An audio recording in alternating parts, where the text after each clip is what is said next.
सर्वस्वं मे राम चन्द्रं दयालु नान्यं जाने जाने न जाने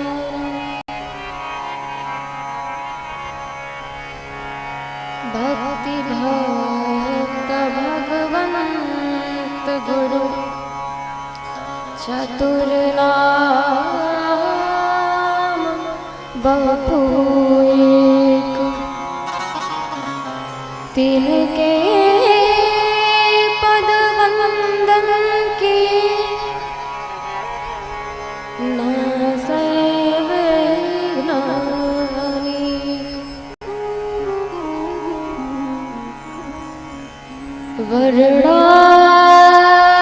वर्णानामर्थ संघानां रसानां छन्दसामपि मंगलानां च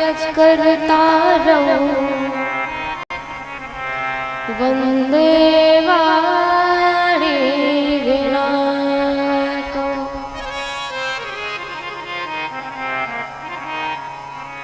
वन्दे विदेहतनया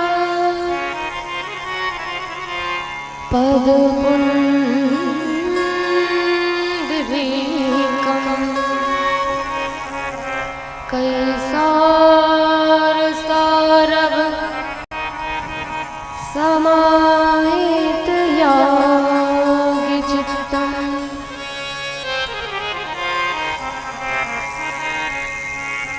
गंगा तरंग रमणी जदा कलापम गौरी निरंतरं विभूषित वामभागम्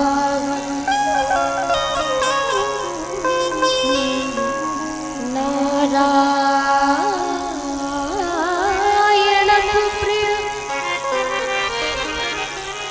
अनंतं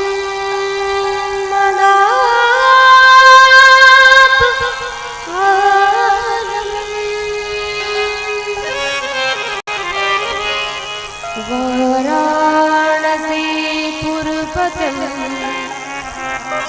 भज विश्वनाथं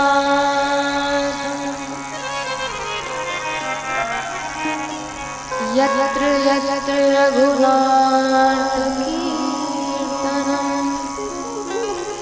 तत्र तत्र कृतमस्तकाञ्जलिं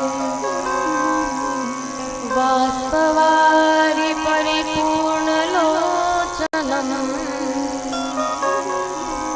मारुतिं नमत राक्षसान्तकम्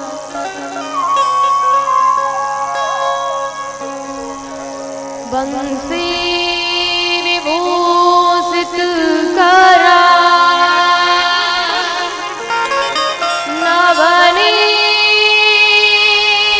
नवनीरदाभा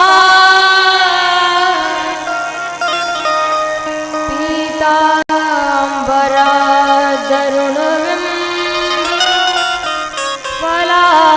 फलादरोषा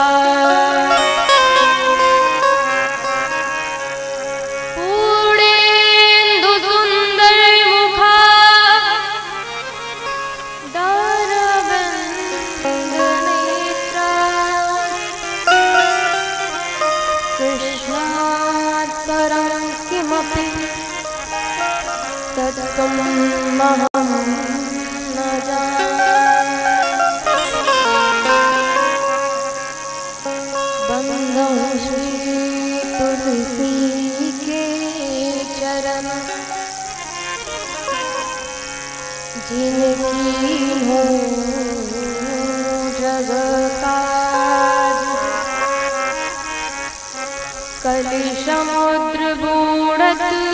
लख्यो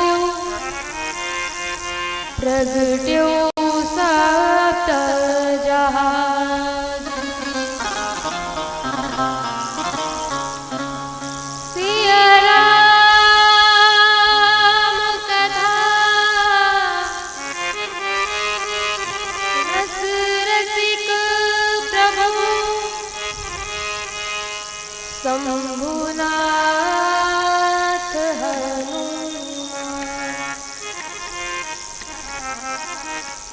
प्रेम सहित आसन धरहु सुनहु कथा करूँगा पीसी ने मेरी स्वामिनी मैं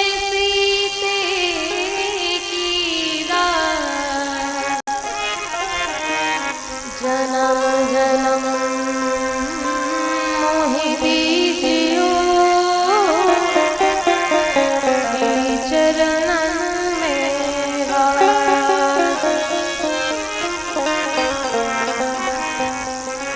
जन्म जन्म मोहि दीजियो श्री चरणन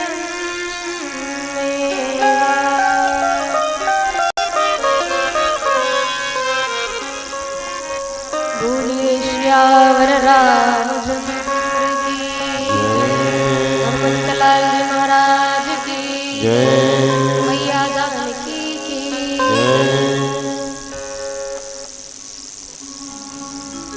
अकारण करुणा वरुणालय श्री राघवेंद्र सरकार अम्बा परम्बा मैया जानकी राम कथा के रस रसिक शिरोमणि श्री हनुमंतलाल जी महाराज भोले बाबा मैया पार्वती इन सब के चरणों में कोटि कोटि वंदन प्रणाम। घर माताएं बहनें भाई बंधु दादाजी बाल मंडली विप्र मंडली हमारे टीम के भैया संगीत कलाकार आप सभी के विराजमान मानस पटल में मैं अपने प्रभु को दंड प्रणाम करती हूँ। सिया राम मैं सब जग जानी करम प्रणाम जोरी जोग पाई करम प्रणाम जोरी जोग पाई। आइए कथा प्रसंग में इस मानस की सरिता में गोता लगाने से पूर्व हम अपने मन मानस को पवित्र करने के लिए 2 बार प्रभु का नाम संकीर्तन करेंगे। फिर कथा के प्रसंग में गोता लगाएंगे, कथा को श्रवण करेंगे। जय सीताराम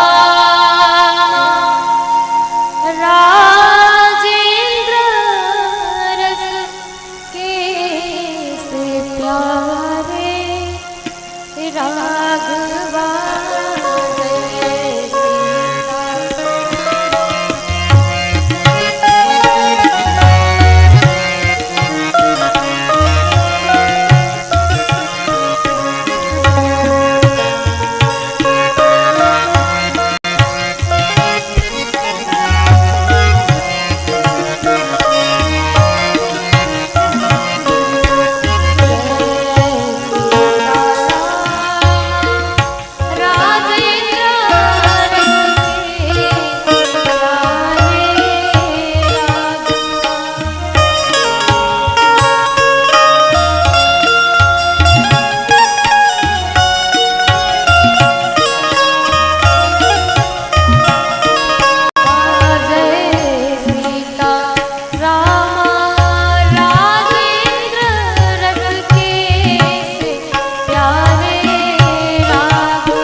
सभी लोग इस राम कथा मानस रूपी गंगा में सभी लोग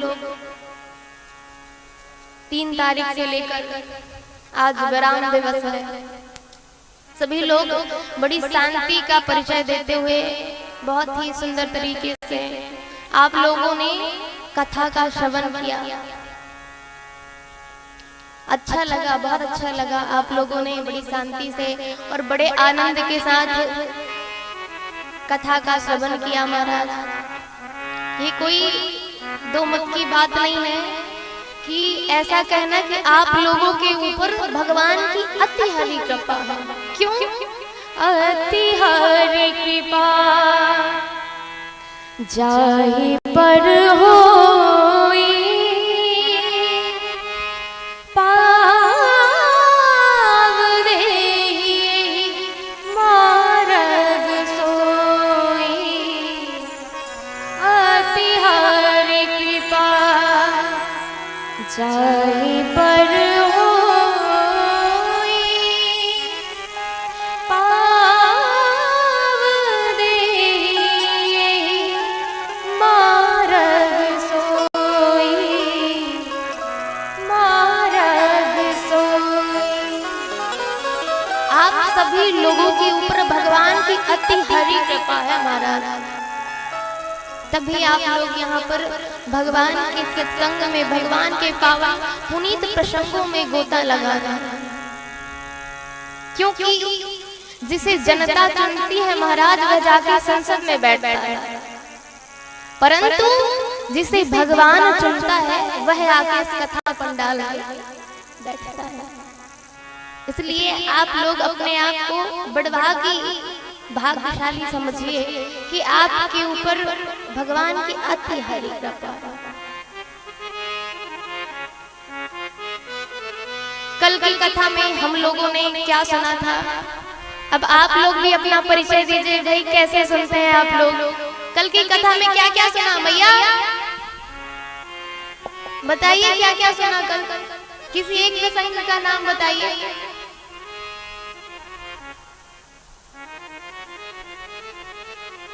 भरत मिलाप, मैया के लिए जोरदार ताली।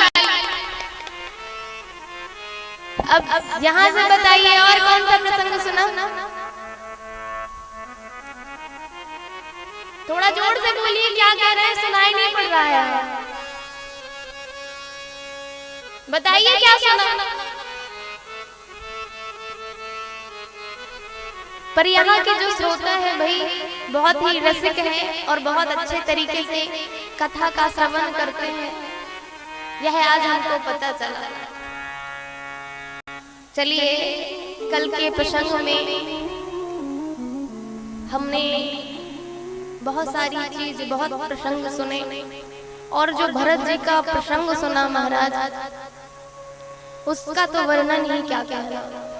गोस्वामी तुलसीदास जी लिखते हैं, सिया राम प्रेम पीयूष पूरन होत जन्म ना भरत को।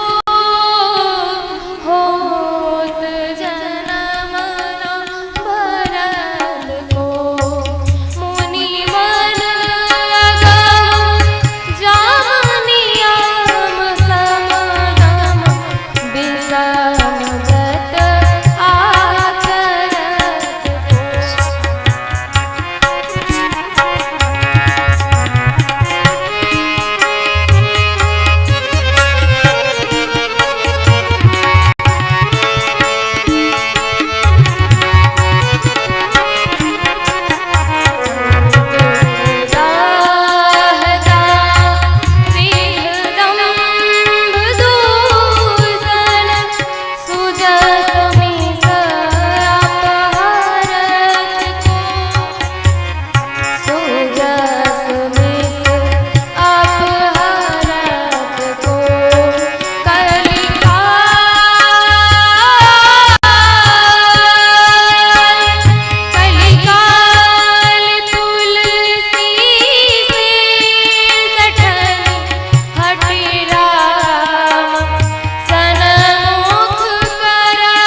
सिया राम प्रेम पीयूष पूरन।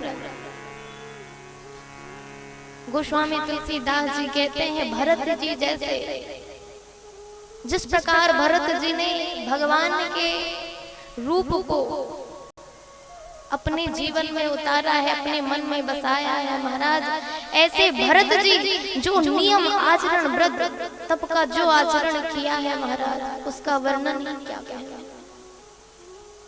कैसे उसका वर्णन किया जाए। दुख दाह दारिक दम्भ दूषण सुजस मिस अपहरत। भरत जी के प्रेम से दुख दाह महाराज सारा सब कुछ मिट जाता है। हे तुलसी रे सठ मन, तुलसीदास स्वयं को समझाते हैं कि रे सठ मन, अगर भरत जी नहीं होते तो तेरे मन को भगवान में अनुरक्त कौन करता, अनुराग कौन करवाता। कलिकाल तुलसी से सठनी हठ राम सन्मुख कर, तेरे सामने राम जी कैसे आते। तो इसकी फलश्रुति बताइए। भरत चरित करिले तुलसी जो सादर सुनई, सिया राम पद प्रेम अवसी हो भवरति विरति, अवसी होई भव रस विरति। जो इस भरत चरित्र को महाराज सुनेगा, उसके जो मन है उसका वह संसार में जो लिप्त हुआ है इस संसार से विरक्ति हो जाएगा, भगवान के पद में अनुराग हो जाएगा। ये है भरत चरित्र की फलश्रुति। आइए हम अब आगे बढ़ते हुए क्रम में, महाराज जनक जी भी आए थे, वह सब कुछ समझाकर यहाँ पर भरत जी महाराज को और जनक जी की ओर, जनकपुरी की ओर चल पड़े महाराज। आगे श्री भरत जी नित्य पूजत प्रभु बावरी,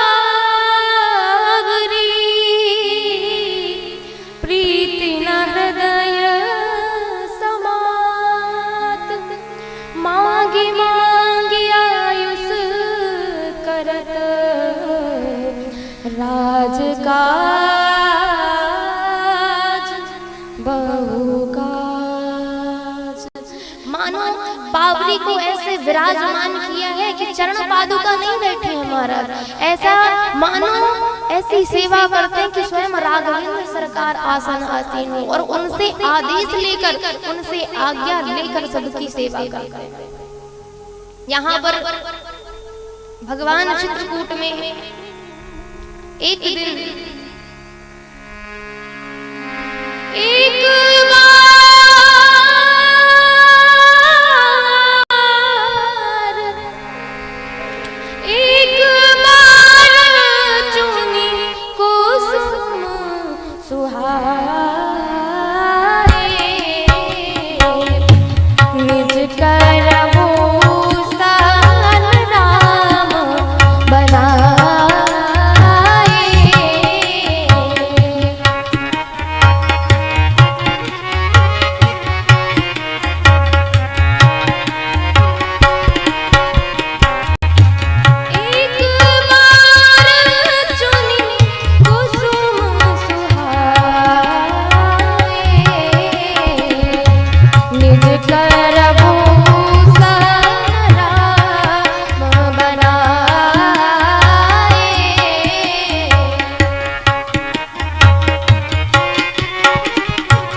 एक बार श्री चित्रकूट में एक बार चुनि कुसुम सुहाए निज कर भूषण राम बनाए। राघवेंद्र सरकार अपने ही हाथों से पुष्प चयन करने के लिए जाते हैं और सुंदर सुंदर उसके आभूषण बनाते हैं महाराज। आभूषण बनाकर श्री किशोरी जी के अंगों में सुशोभित करते हैं, पहनाते हैं। सीतई पहिराए प्रसाद श्री किशोरी जी को पहनाते हैं और बैठी फटिक शिला पर सुंदर, दोनों फटिक शिला के ऊपर सुंदर बैठे हैं। और जब ही महाराज जयंत के पुत्र ने देखा तो कहा, अरे ये भगवान। विचार करने लगा, फिर कहता है ये भगवान कैसे हो सकते हैं? अपने स्त्री को आभूषण पहना रहे हैं बनाकर स्वयं हाथों से, ये कैसा भगवान है? तो सुरपति सुत धरि बायस बेसा और सठ चाहत रघुपति बल देखा। वह सठ अब रघुवीर का बल देखना चाहता है, तो किसका रूप धरा? कौवे का स्वरूप धरा। तो गोस्वामी तुलसीदास जी से एक व्यक्ति पूछता है कि जयंत कौवे का रूप ही क्यों धरता है? कोई और स्वरूप रख लेता, कौवे का ही क्यों रखता है? तो यहाँ पर गोस्वामी तुलसीदास जी ने हंस के कहा कि काक समान पाक रिपुनीति और छली मलिन कतहु न प्रतीति। जब बाप ही महाराज कौवा के जैसे नीति कर सकता है, तो बाप बेटा अगर कौवा बन जाए तो कौन सी बड़ी बड़ी।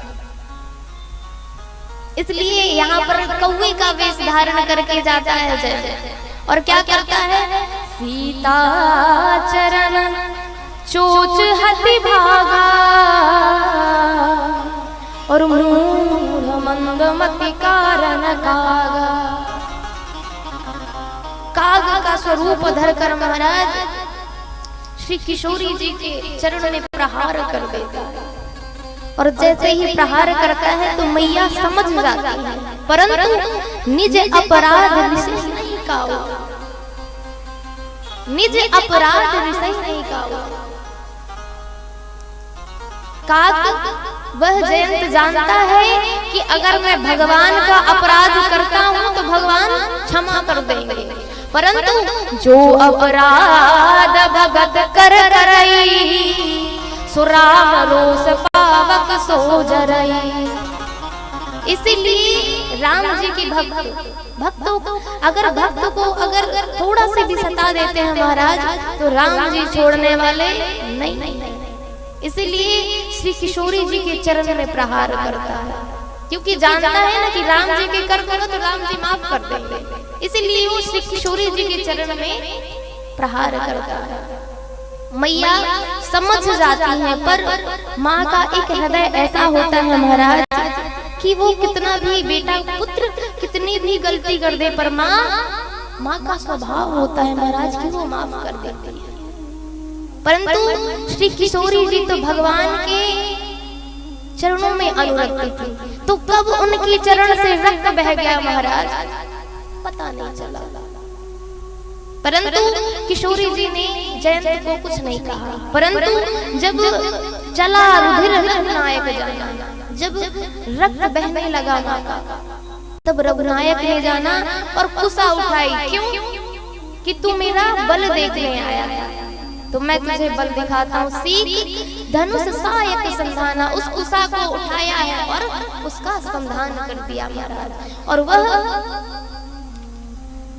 जयंत के पीछे लग गया। परंतु माँ ने उसे कुछ नहीं कहा, क्योंकि माँ का स्वभाव ही होता है कि वह सबको माफ कर देती है। यहाँ पर बड़ा ही एक सुंदर भजन है। अगर माने ममता लुटाई न होती, लुटाई न होती तो ममता मई माँ कहाई न होती। अगर मई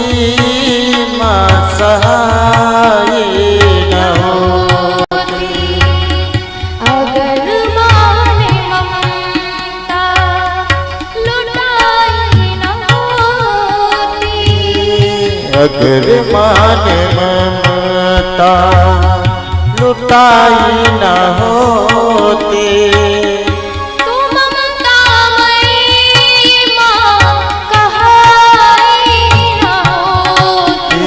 तो ममतामयी माँ कहाई न होती।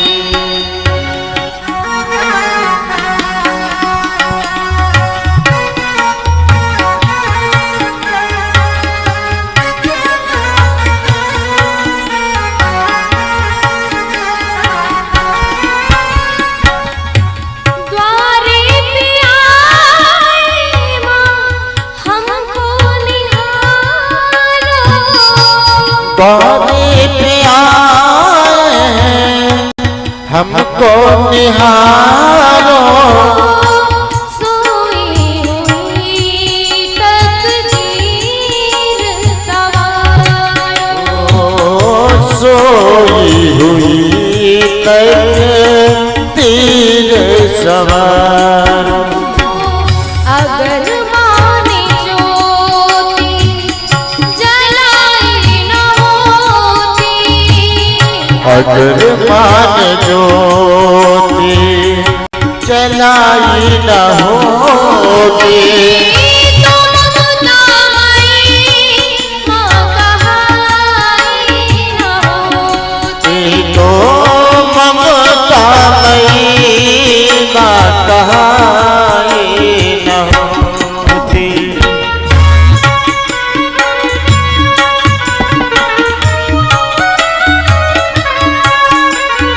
हमें क्या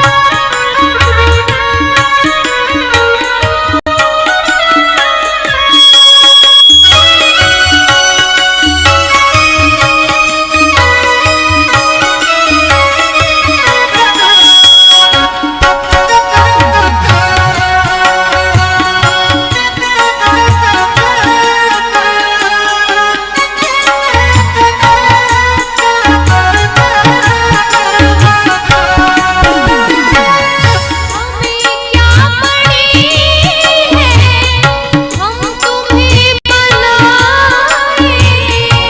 हमें क्या पड़ी है तुम्हें हम बताएं। हमें क्या पड़ी है, हम तुम्हें बनाए। हमें क्या पड़ी है हम तुम्हें मनाए। हमारा तो हक है कि हम रूठ जाए। हमारा तो हक है कि हम रुक जाए। अगर मामला ने, अगर मामला ने तू आई न होती, तो ममतामयी माँ कहाई न होती तो ममतामयी माँ कहाई न होती।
अगर मान बिगड़ी बनाई न होती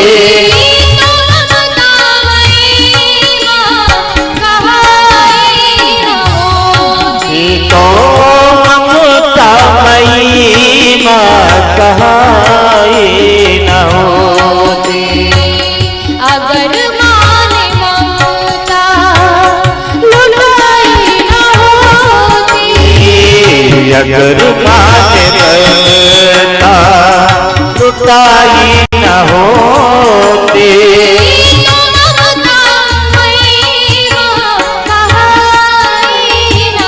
होती तो ममता महिमा कहाई न होती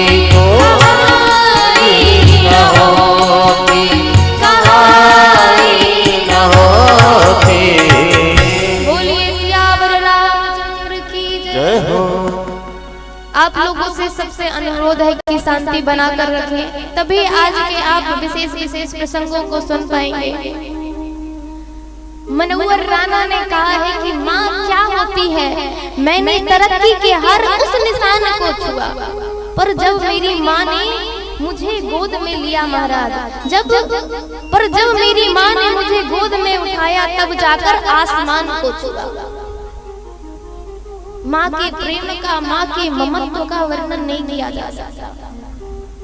वह तीर जैसे ही कुशा का संधान चलाया है महाराज, जयंत के पीछे पीछे लग गया। तीनों लोग 14 भुवन, आज जयंत घूम रहा है कौवा बना। पिताजी के पास गया, पिताजी ने कहा क्या हुआ जयंत? सारा वृत्तांत बताया है कि पिताजी मैंने ये कर दिया है। बोले हट जा मेरे द्वारे से, नहीं मैं और भगा दूंगा, यहाँ से एक तीर और छोड़ दूंगा। तूने उस ब्रह्म का अपराध कर दिया जिसके अपराध से तुझे कोई भी नहीं बचा सकती, दुनिया की कोई शक्ति नहीं बचा सकती।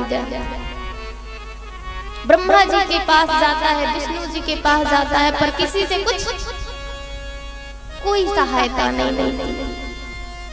काहू बैठन कहा ना, कोई भी बैठने को नहीं पूछ सकता महाराज, कोई भी नहीं पूछा। श्री नारद जी महाराज को दया आई, पूछा जयंत कहाँ जा रहे हो, कहाँ भाग रहे हो? बोले महर्षि देवर्षि देख नहीं रहे हैं कि ये पीछे पीछे ये कुशा का ब्रह्मास्त्र लगा हुआ है, कोई शौक थोड़ी ना चढ़ा है कि मैं दौड़ता भागूंगा। देवर्षि नारद जी मुस्कुराने लगे, बोले बेटा ये तुमको अगर मारने आया होता ना तो तुम जहाँ खड़े हो, तुमको खड़े होने का समय नहीं मिलता, ये तुमको मारने नहीं आया है। बोले क्या करने आया है, मारने नहीं आया है। तो नारद जी कहते हैं नारद देखा बिकल जयंता, लागी दया कोमल सित संता, लागी दया कोमल चित संता। नारद जी महाराज जी को दया आ गई तो कहते हैं तुम राम जी के पास क्यों गए थे? बोला सरकार उनका बल देखने गया था, उनकी भगवान की सत्ता को देखने गया था। बोले देख लिया? बोले प्रभु देख लिया। अब जिसका अपराध किया है उसी के पास जाओ, जिसका तुमने अपराध किया है तुम उसी के पास जाओ, क्योंकि ताही बैर तजनाई माथा, काल कर्म जिनी जिनी जिनके हाथा, काल कर्म जिनी जिनके हाथा। काल कर्म की जो चक्री है ना, वह भगवान के हाथ में ही है महाराज। इसलिए जिसका तुमने अपराध किया तुम उसी के पास जाओ। तो पठवा तुरत राम पहिताही, कहे सी पुकार प्रणत हितकारी।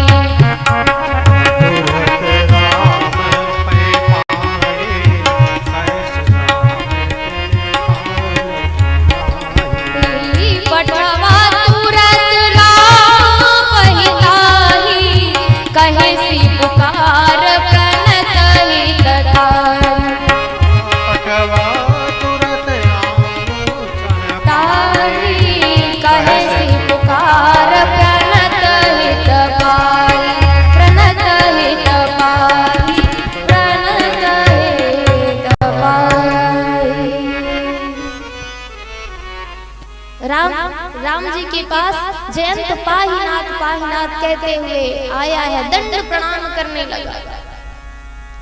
राम जी राघवेंद्र सरकार पूछते हैं, जयंत क्यों आए हो, क्यों आए हो? बोला, प्रभु आपका स्वभाव देखने आया, क्योंकि पहले तो मैंने आपका इतना प्रभाव सुना, तो मैं आपका बल देखने आया था, आपका प्रभाव देखने आया था। परंतु राम जी ने पूछा, अब क्यों आए हो? तो प्रभाव तो देख लिया। तो जयंत कहता है, जितना सुना था उससे बढ़कर देख लिया। अरे भैया, तो फिर क्यों आए हो? प्रभाव देख लिया तो अब जाइए। तो कहते हैं, प्रभु अभी तक मैंने आपका प्रभाव देखा, पर मैं अब आपका स्वभाव देखना चाहता हूँ। मैं आया इसलिए हूँ क्योंकि मैं आपका अब स्वभाव देखना चाहता हूँ, क्योंकि आप करुणा निधान दयालु। तो प्रभु आपकी करुणा देखने के लिए मैं आया। तो भगवान को करुणा आई, तो भगवान ने उस ब्रह्मास्त्र से जयंत की एक आंख को फोड़ दिया और उसको समदर्शी बना दिया, समान दृष्टि बना दिया, समदृष्टि प्रदान कर दिया। और जैसे ही देखिए बंधु, बहुत बढ़िया संवाद चल रहा है, पर यह जो जयंत का प्रसंग है ये क्या कह रहा है? प्रसंग का जयंत का यह बता रहा है कि जब किसी के ऊपर विपत्ति आती है तो नारद जैसे संत मिलते हैं, ना उनके माता पिता ना कोई देवता उस परमात्मा के विपत्ति में सहयोग नहीं करते हैं, कोई संत ही करता है। तो नारद क्या है? नारदन आरम धन दताति सा वितरत सा नारदा। जो कृपा रूपी जल की बरसात करे वह है नारद, और वह कृपा रूपी जल की बरसात हम सब प्राणियों के ऊपर अहर्निश 24 घंटा चलती रहती है। यह प्रसंग को देखकर महादेव जी ने कहा मां भवानी से कि यद्यपि यही कर बध उचित कीन मोह निज द्रोह बस। हे भवानी, यह मुकदमा मेरी कचहरी में होता तो मैं इसे प्राण दंड देता, लेकिन यह मुकदमा मेरी कचहरी में नहीं है, क्योंकि इनकी वकालत जो है माता सीता जी कर रही है। और सीता जी जो है जीवों की आचार्य हैं, जीवों की माँ है, पुत्रों की माँ है। तो सीता जी के सामने जब मुकदमा आया तो सीता जी ने कहा कि प्रभु अपराध क्या है इस जयंत का? तो उनने कहा किसने जो है प्रहार किया है? तो वाल्मीकि में साफ दिया है कि जयंत ने चरण में प्रहार ना करके स्तनों में वो किया। तो सीता जी ने कहा कि बस यही अपराध है ना। माँ जब अपने बालक को दुग्ध पान कराती है तो कितने बार खून निकलता है, तो क्या माँ हर बच्चे को जो है मृत्यु दंड देती है? प्रभु की ऐसी बातों को सुन करके, माता जी की ऐसी बातों को सुन करके मेरी करुणा निधान की आंखें जो है नम हो गई। मेरे कहने का भाव ये है कि हमारे जीवन में हमारा गुरु कैसा होना चाहिए, जो वकील रूपी गुरु है वो कैसा होना चाहिए। अगर आपका मुकदमा जो है बहुत ढीला है, बहुत जटिल नहीं है, अगर वकील में टैलेंट नहीं है तो वह मुकदमा आपके पक्ष में जाए जरूरी नहीं। लेकिन अगर वकील में टैलेंट है तो मुकदमा चाहे जैसा भी हो वो आपके पक्ष में जाएगा। इसलिए हमारे जीवन का जो गुरु रूपी वकील है वो कैसा होना चाहिए, इतना सक्षम होना चाहिए कि उस अदालत में अगर उसको वकालत करना पड़े तो हम यहाँ अगर कुछ हमसे अपराध भी हुआ है तो वहाँ पे वो वकालत के द्वारा सिद्ध करे, हमें परमात्मा तक वो भेजेगा। अगर हमारे गुरु में वो सब चीज नहीं है तो निश्चित रूप से हम फिर इसी बैतरणी में आएंगे। बोलिए राघवेंद्र सरकार की जय। मैंने चलते प्रसंग में गुस्ताखी की, उसके लिए क्षमा। लेकिन जयंत का प्रसंग यही कहता है कि हमारे जीवन में एक अच्छे वकील रूपी गुरु का होना बहुत जरूरी है। आगे की कथा सुनिए। धन्यवाद। बोलिए सियावर रामचंद्र की जय। चित्रकूट में भगवान की सत्ता को जत्र तत्र लोग जान ले लगे महाराज। तो भगवान अब चित्रकूट से आगे बढ़ते हैं। अत्रि के आश्रम जब प्रभु गए, सुनत महामुनि हर्षित भय।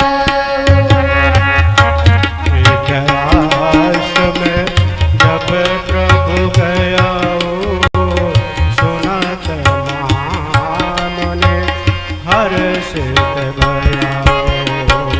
सुनत महामुनि हर्षित भय।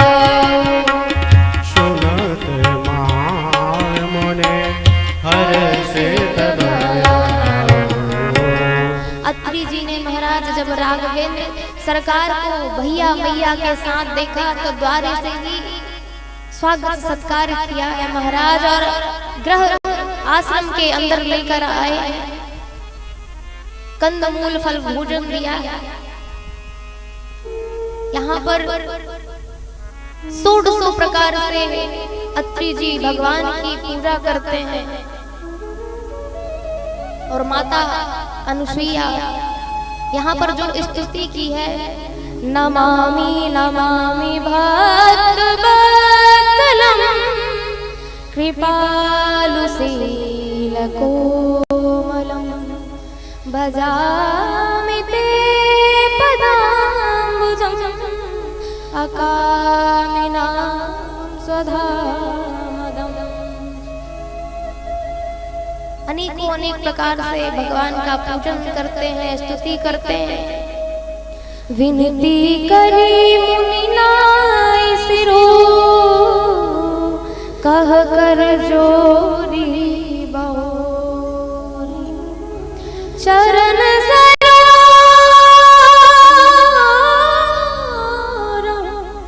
नाथ जनी, कबहु तजय मति मोरी। प्रभु आप यही वरदान दीजिए कि जो मेरी बुद्धि है महाराज, वह चरण कमलों में ही आपके अनुरक्त रहे, अनुराग करे। ये वरदान दीजिए। श्री किशोरी जी मैया अनुसुईया जी के पास जाती है। अनुसुईया के पद गई सीता, अनुसुईया के पद गई सीता, मिली बहोरी सकल सुपुनीता। अनुसुईया के पद गई सीता, मिली बहोरी सुशील विनीता। मिली बहोरी सुशील विनीता, दिव्यावसन भूषण पहिराए, जे नित नूतन अमल सुहाए। देव बसन भूषण पहिराए, जे नित नूतन अमल सुहाए।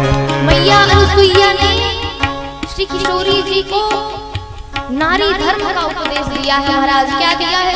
धीरज धरा मित्र अरुणारी, आपद काल परखियहि चारी। धीरज धर्म पुत्र अरुणारी, आपत काल परखियौ चारी। व्रत रोग बस जड़ धनहीना, अंध बधिर क्रोधी अति दीना। रोग ऐसे जड़ धनहीना, अंध बधिर क्रोधी विनायक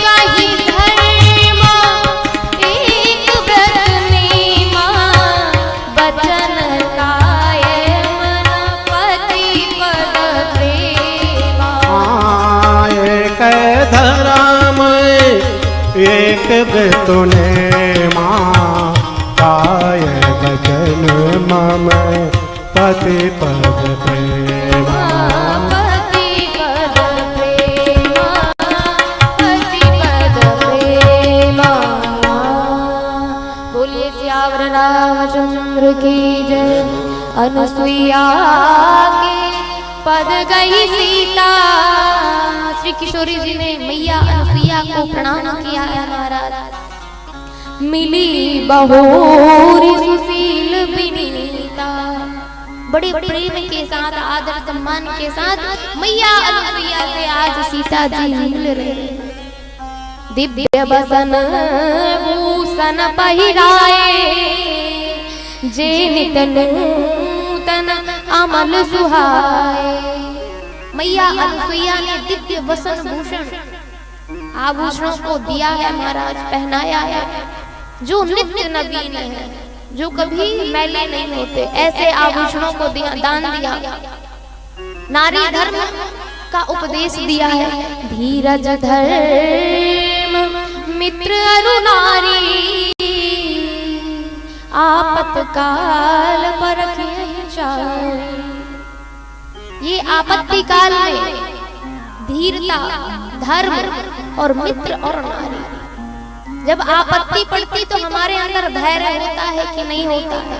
हम आपत्ति काल में धर्म से अलग तो नहीं हो जाते, धर्म को अपने भ्रष्ट तो नहीं कर लेते। उस समय नारी का जो हमारे प्रति भाव है वह कैसा है, और हमारा जो मित्र है विपत्ति काल में हमें हमारा साथ देता है नहीं देता है। जब विपत्ति पड़ती तो इन चार लोगों की आपत्काल परखिए चारी, परख मिल जाता है।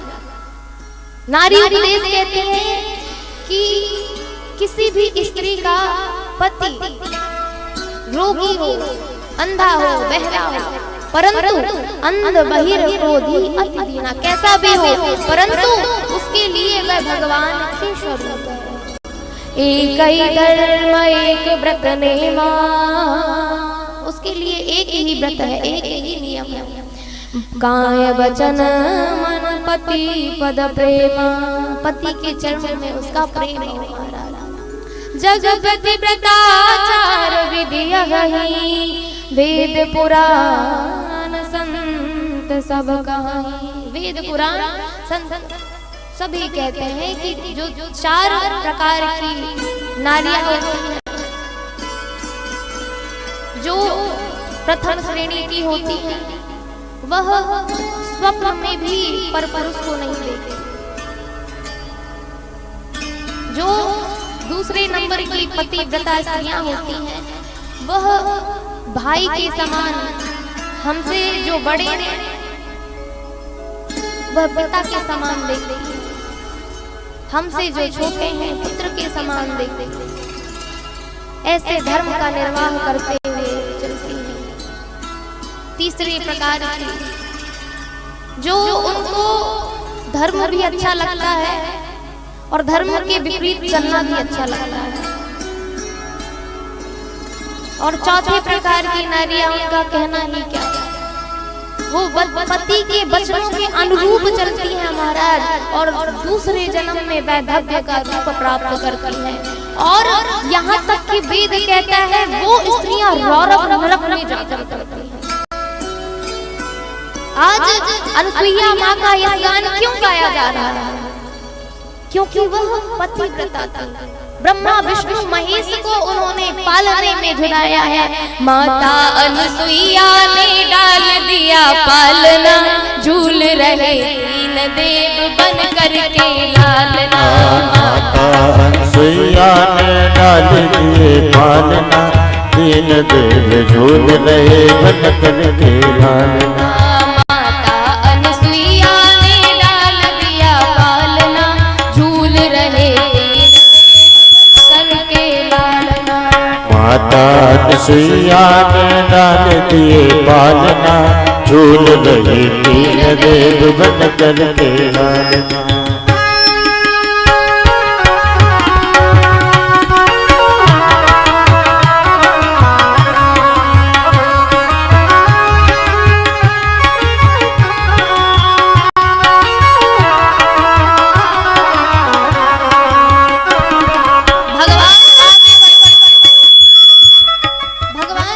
आगे बढ़ते हैं। उभय बीच सो है श्री कैसी, ब्रह्म बीच बिच माया जैसी। ब्रह्म बीच बिच माया पुनि आए जहाँ मुनि सरभंगा, सुंदर अनुज जानकी संगा।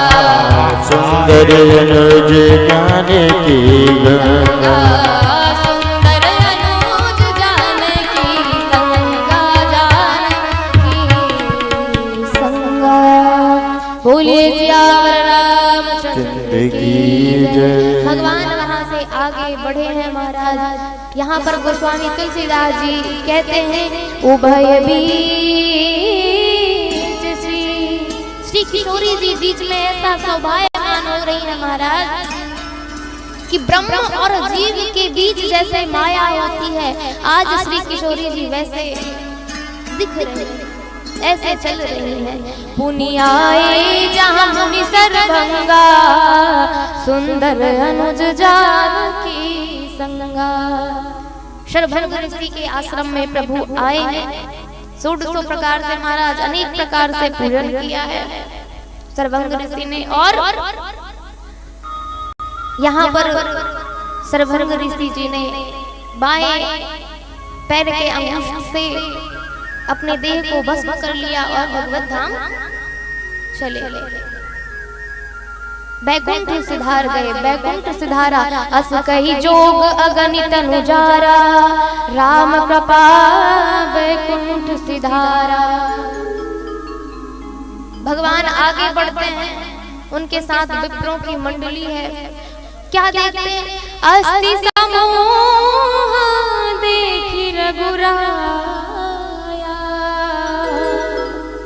अस्थि समूह देखी रघुराया, पूछी मुनि लागे अति दाया। मुनियों से पूछा कि यह अस्थि का ढेर लगा है किसका है?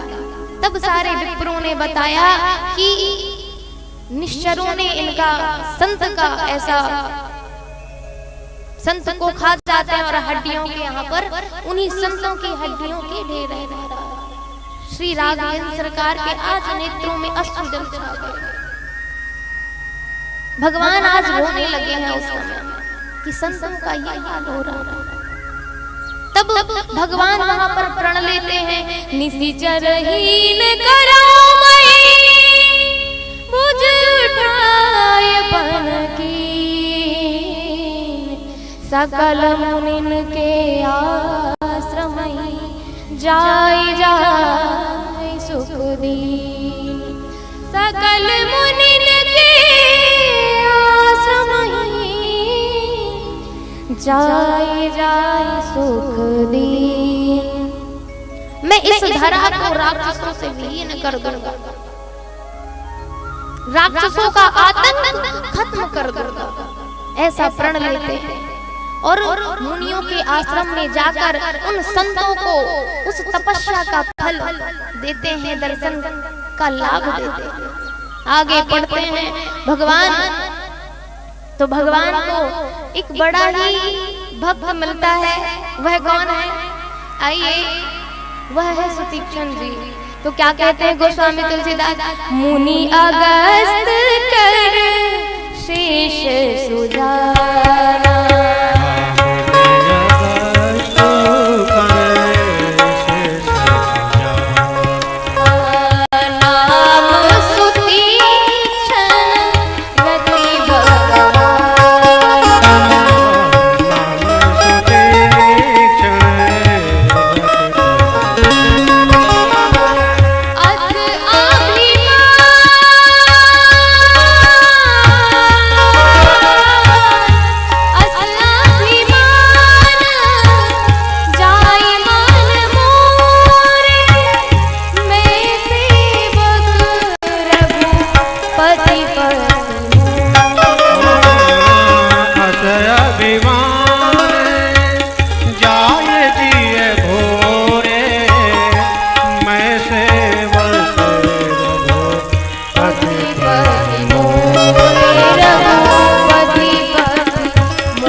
किन्होंने भक्त बनाया, आइए इनका परिचय जाने। यह बाल्यकाल से ही अनाथ थे, इनका कोई साथी नहीं था। बाल्यकाल से ये जो जब इनको एक विप्र ने देखा, एक ब्राह्मण ने देखा महाराज, तब यहाँ पर अगस्त्य जी से कहा कि हे मुनिदेव, हे गुरुदेव, आप इस बालक को अपनी शरण में रख लीजिए, क्योंकि को न कुसंगति पाई न साई, ये तो बालक है, भोला भाला है, इसको अगर कुसंगति मिल जाएगी तो इसका सारा जीवन बर्बाद हो जाएगा। इसलिए हे गुरुदेव, मैं आपसे विनय अनुनय करता हूँ कि आप इस बालक को अपनी शरणागति दीजिए। अगस्त्य जी ने अपने आश्रम में उस बालक को रहने के लिए स्थान दिया है और उसका नाम क्या रखा? क्या रखा? सुतीक्ष्ण। गुरुदेव का रखा हुआ नाम है यह सुतीक्ष्ण।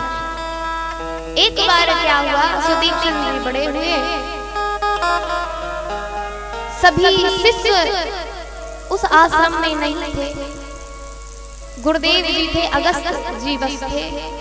तो अगस्त्य जी ने कहा कि सुतीक्ष्ण जी एक काम करिए कि आप जाइए और भगवान को एक जहाँ जो जलाशय है वहाँ जाइए और स्नान करा के लेके आइए, तब मैं ठाकुर जी की सेवा करूँगा। सुतीक्ष्ण जी महाराज गए उस जलाशय के पास। जैसे ही नहलाने के लिए जाते हैं तो एक जामुन का पेड़ है, उसमें बहुत ही पकी पकी जामुन लगी थी महाराज। देखा जैसे ही, इधर उधर नजर घुमाया, बालू ही बालू। क्या किया जाए? ये जो पत्थर है, हमारे गुरुदेव तो कहते हैं कि ठाकुर जी है, पर कोई बात नहीं, ठाकुर जी भी है तो हे ठाकुर जी माफ करना, हम पहले अपनी ये जो लालसा है, ये जो लालच है जामुन का, उसको मिटा लें, फिर आपको नहला धुला कर ले चलेंगे। तो उस पत्थर को, उस ठाकुर जी को वैसे ही उठा कर जामुन में फेंक कर मारने लगे। एक दो जामुन गिरी, अरे भैया ये तो बहुत मीठी जामुन है। एक बार और मारा और जामुन गिरी, तीसरी बार मारा महाराज तो जामुन जलाशय, सॉरी यहाँ पर जो ठाकुर जी हैं जलाशय के अंदर प्रवेश हो गए। अब भयभीत हो गए सुतीक्ष्ण जी, कहा अब क्या करूं? अब बालकपन की बुद्धि थी तो एक शालिग्राम के भगवान के बराबर ही क्या किया, एक जामुन ले लिया और उसी सिंहासन में बढ़िया स्नान करवा दिया, जाके ले गए गुरुदेव के पास। भयभीत तो है ही। गुरुदेव ने पूछा, सुतीक्ष्ण ये शालिग्राम ये कैसे छोटे छोटे लग रहे हैं? तो कहते पुनी पुनी चंदन पुनी पुनी पानी, ठाकुर घिस गए हम का जाने। आप रोज रोज चंदन लगाते हो, पानी से जल चढ़ाते हो, घिस गए, चंदन लगाते हो, घिस गए तो क्या करें हम क्या क्या? और जैसे ही तो गुरुदेव ने सोचा हो सकता है कि नहलाते हैं, घिसते हैं, रगड़ रगड़ के नहलाते हैं ठाकुर जी को, तो हो सकता है घिस गए हैं। ठाकुर जी की जैसे ही सेवा करी महाराज, तो जैसे ही चंदन लगाया रगड़ के बढ़िया, तो वो जो छिलका था वो निकल गया। बोले सुतीक्ष्ण ये क्या है? सुतीक्ष्ण जी ने सारा वृत्तांत बताया है महाराज। और अगस्त्य मुनि क्रोधित हो गए, बोले तू अब जब मेरे आश्रम आना, जब तुझे भगवान, मेरे भगवान के दर्शन कराना, तब मेरे आश्रम। और सुतीक्ष्ण रोते रोते एक वृक्ष के पास जाकर रोते हैं, विलखते हैं, और वहीं उनको समाधि लग जाती है। जब उनको समाधि लगी महाराज, तो उस समाधि को उठाने के लिए आज राम जी आए हैं। और राम जी को देखकर सुतीक्ष्ण इतना प्रसन्न हुआ है, इतना प्रसन्न हुआ है, राम जी को ले जाकर कि प्रभु चलिए मेरे गुरुदेव के पास। और ले जाता है तो आश्रम के बाहर ही भगवान को रोक देता है और कहता है प्रभु मैं गुरुदेव से आज्ञा लेकर आता हूं। तो अंदर जाके अगस्त मुनि से सुतीक्षण क्या कहता है, नाथ कौशलाधीश कुमारा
नाथ कौशलाधीश कुमारा आए मिलन जगत आधारा। जगत के आधार कौशलाधीश दशरथ नंदन राम जी आए हैं और अकेले नहीं आए हैं, राम अनुज समेत वैदेही, अनुज भैया मैया के साथ आए हैं प्रभु, जिसको आप नित्य निरंतर जपते हैं, आज वही प्रभु आए हैं। सुनत अगस्त तुरंत उठी धाए, जैसे ही महाराज अगस्त जी ने सुना है उसी प्रकार उसी दशा में भगवान को दौड़ी लेने के लिए। तुम जानो जही कारण आया ताते तात न कछु साधाया। भगवान की पूजा करते हैं मुनि अगस्त महाराज। यहाँ पर आदित्य का जो स्रोत है वह पाठ सुनाते हैं और रघु का 21वां वार अगस्त जी महाराज आज राम जी को सौंप रहे हैं। यहाँ पर जो भरद्वाज जी, ये जो अगस्त मुनि को 21वां वार मिला है वह कहाँ से मिला, कैसे प्राप्त हुआ? ये जो महाराज भरद्वाज जी ने जो पुष्पक विमान बनाया था वह भरद्वाज जी ने किसको दिया था? कुबेर को। कुबेर को दिया। तो जब रावण पराक्रमी बलशाली बना महाराज तो उस पुष्पक विमान को छीन लिया। रोते रोते कुबेर गए रघु महाराज के पास कि जो आपने हमको गिफ्ट किया था महाराज उस रावण ने तो छुड़ा लिया। रघु महाराज को क्रोध आया, मार दूंगा, उसका वध कर दूंगा। रघु जी महाराज ने 21वां वार निकाल लिया कि रावण को मार दूंगा। परंतु जैसे ही रघु जी महाराज बाण निकाला तो वहां पर ब्रह्मा जी आ गए। अरे भैया मार पाओगे तब तो मारोगे,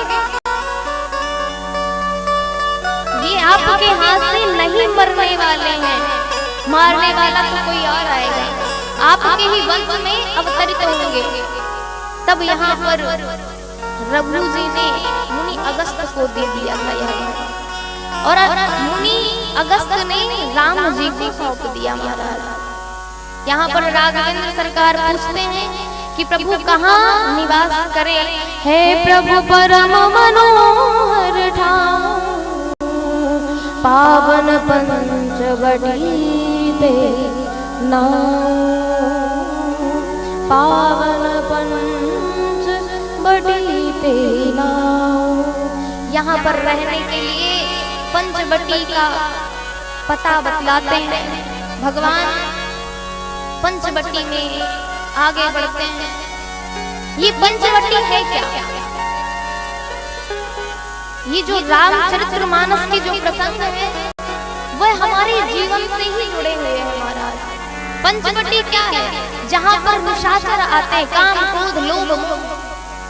ये पंच शरीर क्या है? पंचवटी है हमारे जो अंदर है पंच तत्व, यही पंचवटी है महाराज। और पंचवटी से काम क्रोध लोभ मोह दूर कैसे होंगे? जब तक हमारे हृदय में भगवान के चरण के प्रति अनुराग नहीं होगा महाराज, तब तक इस पंचवटी से, इस पंचतंत्र से, इस पंचतंत्र से काम क्रोध लोभ मोह नहीं जाएंगे। तो भगवान आगे बढ़ते हैं। गीधराज को भेंट भई, बहुविध प्रीति बढ़ाई, गोदावरी निकट प्रभु रहे परन कुटी छाई। गीधराज से यहाँ पर भगवान मैया भैया की जान पहचान होती है, भगवान के प्रति प्रीति बढ़ती है। यहाँ पर गीधराज जी की जटायु जी के भगवान पंचवटी में निवास करने लगे। भगवान पंचवटी में निवास करते हैं तो एक बार राघवेंद्र सरकार लखनलाल जी को उपदेश देते हैं। लखनलाल जी प्रश्न पूछते हैं और प्रश्नों का उत्तर राघवेंद्र सरकार देते हैं। क्या कहते हैं, आइए उस प्रसंग को हम आप सभी श्रवण करें। एक बार प्रभु सुख आसीना, एक बार प्रभु सुख आसीना, लक्ष्मण बचन कहे चलई।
आसीन बैठे थे।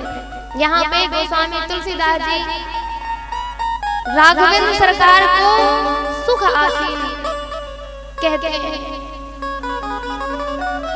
क्यों स्पष्ट करते हैं? क्योंकि भगवान सुख का समुद्र है। उनको वन मिले या राज मिले या दुख मिले, कुछ भी मिले महाराज, पर वह सुख में ही अवस्थित है, सुख के सागर है। इसीलिए लिए गोस्वामी तुलसीदास जी परिचय कराते हैं, बार बार कहते हैं एक बार प्रभु सुख आते नहीं। हर उस पंक्ति में कहते हैं कि भगवान सुख का समुद्र है, क्योंकि इस जैसे हम अगर सुख चाहते हैं तो हम सुख संसार में ढूंढते हैं, परंतु जब इस संसार में सुख है ही नहीं तो मिलेगा कहां से। तो सांकेतिक बताने का अर्थ ये है मेरे कि इस संसार में दुख के अलावा सुख नहीं है। जैसे जाएंगे हम औषधालय तो हमको औषधालय में औषधि मिलेगी, और इसको दुखालय कहा गया है। तो दुखालय में जाएंगे तो जाहिर सी बात है कि दुख ही मिलेगा, परंतु हमको सुख की चाह है। अगर हम चाहते हैं कि हम सुखी हो जाएं, तो जो आनंद सिंधु सुख राशि सी करते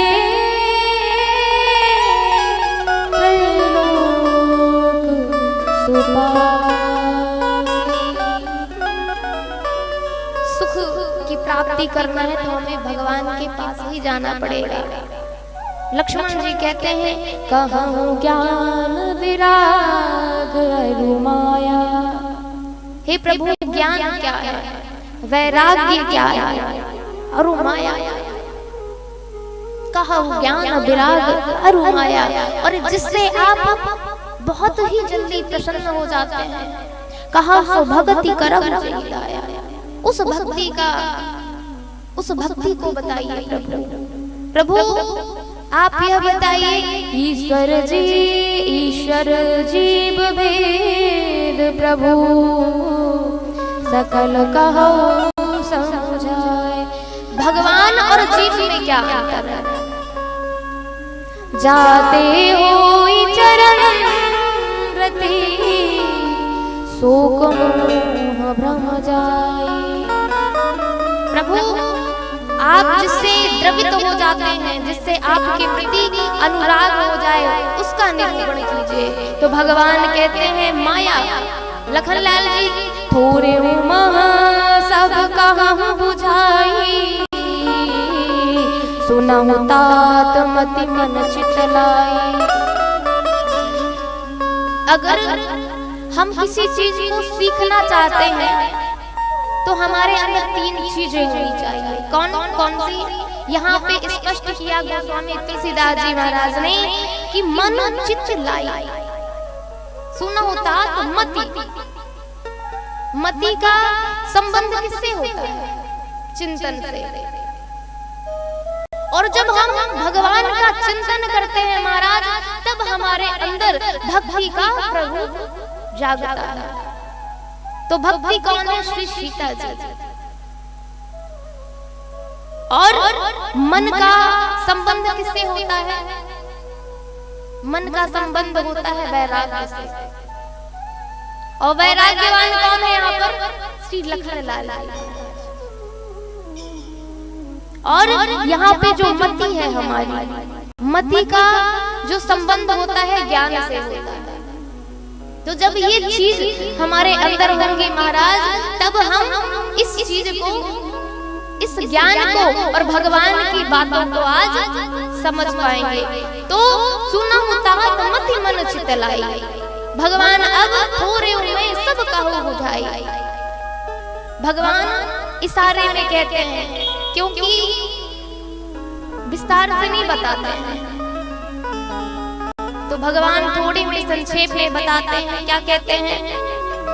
गोचर जहाँ लगी मन जाई, सो सब माया जाने हूँ भाई।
राघवेंद्र सरकार कहते हैं भैया लखन, जहां से जहां तक हमारी नजर जाती है, गो गोचर जहां लगी मन जाए,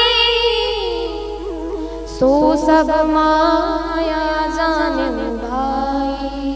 जहां से जहां तक हमारी नजर जाती है वह सब माया है।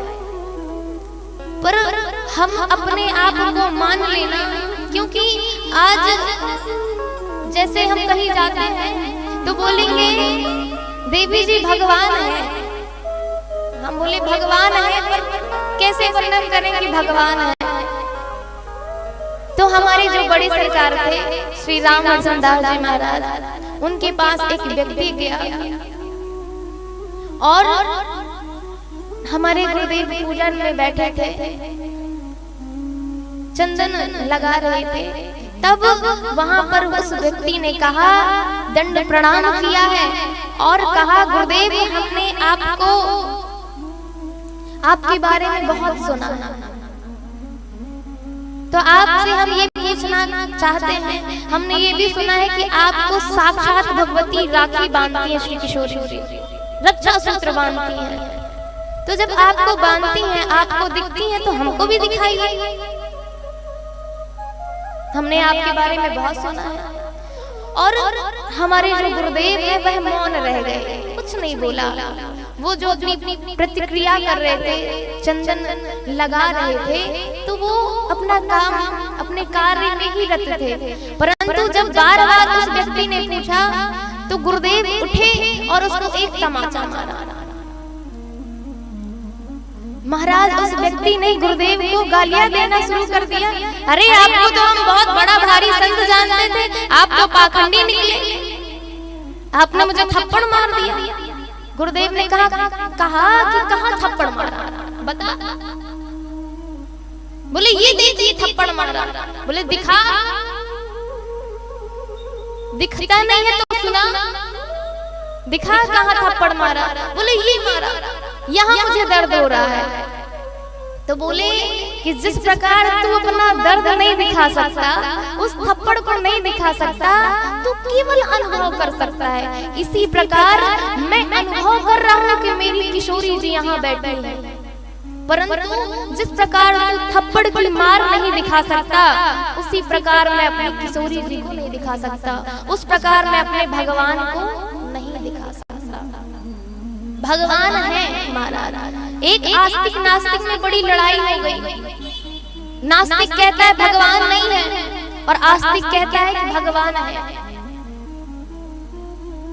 दोनों अलग अलग चले गए अपने अपने घर। और एक दिन नास्तिक आस्तिक के घर गया और आस्तिक ने, जो भगवान को मानता था महाराज, उसने एक ड्राइंग बनाई थी कमल की। उस नास्तिक ने देखा, बोले वाह भैया तूने तो बड़ी सुंदर ड्राइंग बनाई है, बड़ा ही सुंदर कमल का फूल बनाया है। बोले नहीं मैंने नहीं बनाया है। तो बोले बावले हो क्या, ये तूने नहीं बनाया तो कहीं भगवान ने बना दिया क्या? जब तक कोई इसे बनाएगा नहीं तब तक ये कैसे बन जाएगा? तो उस आस्तिक ने कहा, अरे बाबले मैं तुझे यही तो समझा रहा था कि बिना बनाए जब कमल की ड्राइंग नहीं बन सकती, तो बिना बनाए ये संसार इतना सुंदर कैसे बन जाएगा? भगवान की सत्ता है, उसे स्वीकार करना ही। भगवान को जानने, अगर भगवान को हम जानेंगे तो जानने में नहीं पा सकते।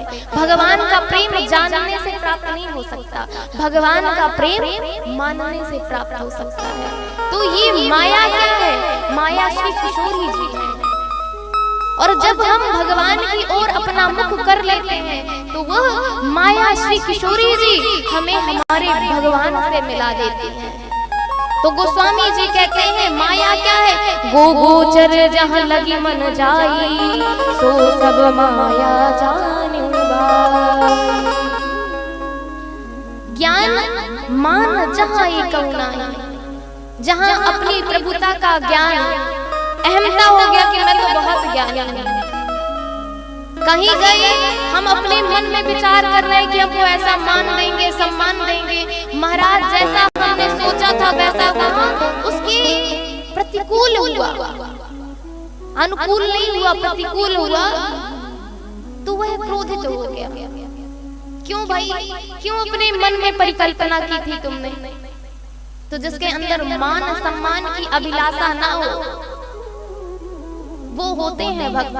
जहां पर जो संसार में जीव है सबको भगवान के स्वरूप में दे दे, लखन सबको प्रत्येक जीव पर वह भगवान का स्वरूप ही निहारे, ये है भक्त के लक्षण। और कहिए तात सो परम विरागी, विरागी कौन है, वैराग्यवान कौन है? भगवान कहते हैं कि सुनो लक्ष्मण, वैराग्यवान कौन है? जो तृण समान सिद्धियों को, क्योंकि जो भगवान की शरण में चला जाता है उसे संसार में किसी भी वस्तु की लालसा नहीं होती, वह तृण समान सिद्धि को क्या सब कुछ बैकुंठ को त्याग देता है महाराज। ये है भक्त के लक्षण। तो श्री लखनलाल जी कहते हैं माया इतना आप कहूं जान कहिए सो जी, जो आप में और जीव में अंतर मानता है वह है जीव। प्रभु तो बंध मोक्ष पर सर्व पर माया प्रेरक शिव। भगवान, लोग कहते हैं कि हम इतने अच्छे हैं, हमारे साथ ही भगवान क्यों बुरा करते हैं? तो यहाँ पर मैं गोस्वामी तुलसीदास जी कहते हैं कि भगवान के आप अच्छे कर्म करते हैं तो मतलब नहीं है, बुरे कर्म करते हैं तो मतलब नहीं है। बंध मोक्ष पर सर्व पर, जो जीव जैसा करता है वैसे ही फल की प्राप्ति करता है। भैया आप ये बताइए कि ये आपको जो भक्त है वह कैसे बहुत जल्दी पाले? आप किससे द्रवित होते हैं? तो कहते हैं जाते बेगी द्रवऊ में भाई, सो मम भगति भगत सुखदाई। यहाँ पर 9 प्रकार की भक्ति का वर्णन करते हैं। श्रवणादिक नव भक्ति दृढ़ाई, 9 प्रकार की भक्तियों का यहाँ पर वर्णन करते हैं। आगे हम 9 प्रकार की भक्तियों को श्रवण करेंगे, क्योंकि हमारे जीवन में ये भक्ति तब तक नहीं आ सकती जब तक हमको भगवान के ऊपर भरोसा नहीं होगा, हमारे मन में भगवान का मन मंदिर बन जाए, हमारे पलकों में, अपने पलकों के मार्ग से, नेत्रों के मार्ग से हम ले जाकर अपने मन के मंदिर में, अपने हृदय के मंदिर में भगवान को विराजमान कर दें। पलकों का घर तैयार साबरे, पलकों का घर तैयार साबरे, पलकों का घर तैयार साबरे, तैयार साबरे, हो मेरी अखियाँ करे इंतजार साबरे, मेरी अखियाँ करे इंतजार साबरे, पलकों का घर तैयार साबरे, पलकों का घर तैयार साबरे।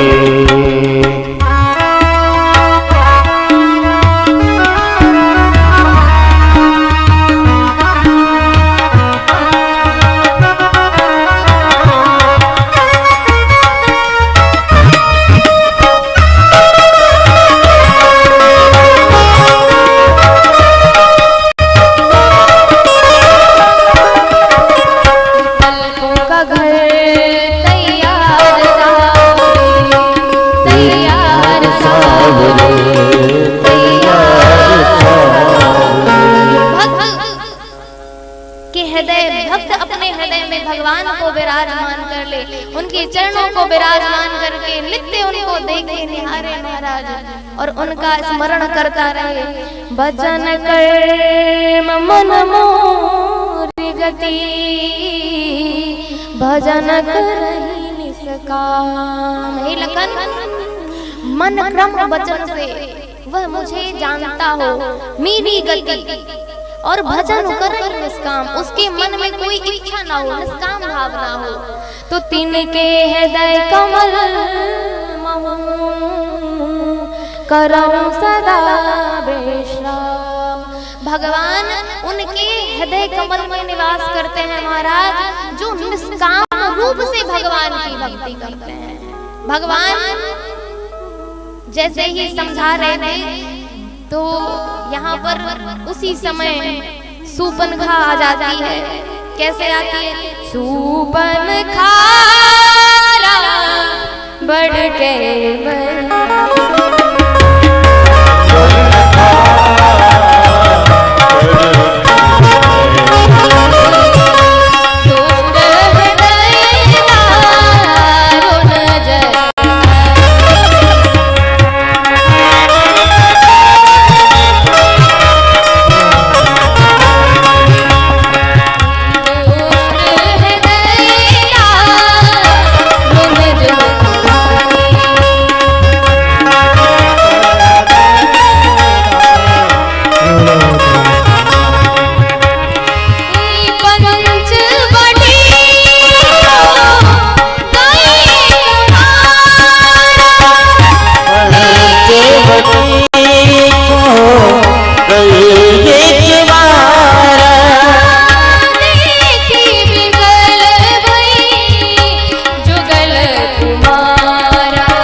बहुत मुस्काई। तुम सम पुरुष नमो सम नारी, यह संयोग विधि रचे मन अनुरूप पुरुष जग माही, देखो त्रिलोक तिहु नाही। और फिर क्या कहती? आते अब लगी रहे तुम्हारी, मनमाना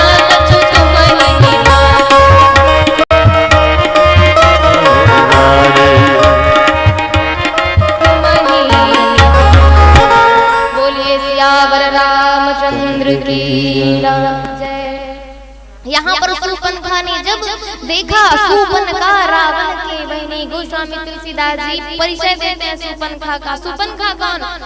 जिसके सूप जैसे नाखून हो महाराज। सूपनखा बहन किसकी है? रावण की बहनी। दुष्ट हृदय दारुण जसा, दुष्ट है। यहाँ पर कहते हैं पंचवटी सो गई एक बारा, देखी जुगल भई जुगल कुमारा। पंचवटी में एक बार गई महाराज और दोनों भाइयों को देखकर विकल हो गई। रुचिर रूप धारी प्रभु पही जाय, रुचिर अपना सुंदर स्वरूप धारण कर लिया, बना लिया, और यहाँ पर भगवान के पास गई है सुंदर रूप बनाकर।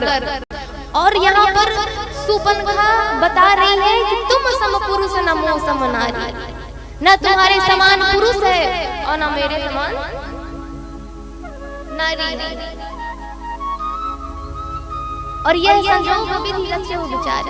जब यहाँ पर ब्रह्मा जी ने सुना कि जो संजोग विधि, तो ब्रह्मा जी तो आश्चर्यचकित हो गए, भाई कि ये जगत प्रति जिसने मुझे बनाया, मैं उसकी रचना कैसे कर सकता हूँ? भाई मुझे क्यों बीच में डाल रही है? यहाँ पर जैसे ही सूपनखा गई है तो उसकी जो सांकेतिक रूप कहती है, वह भगवान से बोली कम और मुस्कुराई ज्यादा। बोली वचन बहुत मुस्कान, बोली कम और बहुत मुस्कुरा रही है। रुचिर रूप धरकर भगवान के पास गई, परंतु जब भगवान को देखा तो कहती है, हे राम तुम्हारे, हे राम न जाने क्या जादू सावली तुम्हारी सूरत पर, राम न जाने क्या जादू सावली तुम्हारी सूरत पर।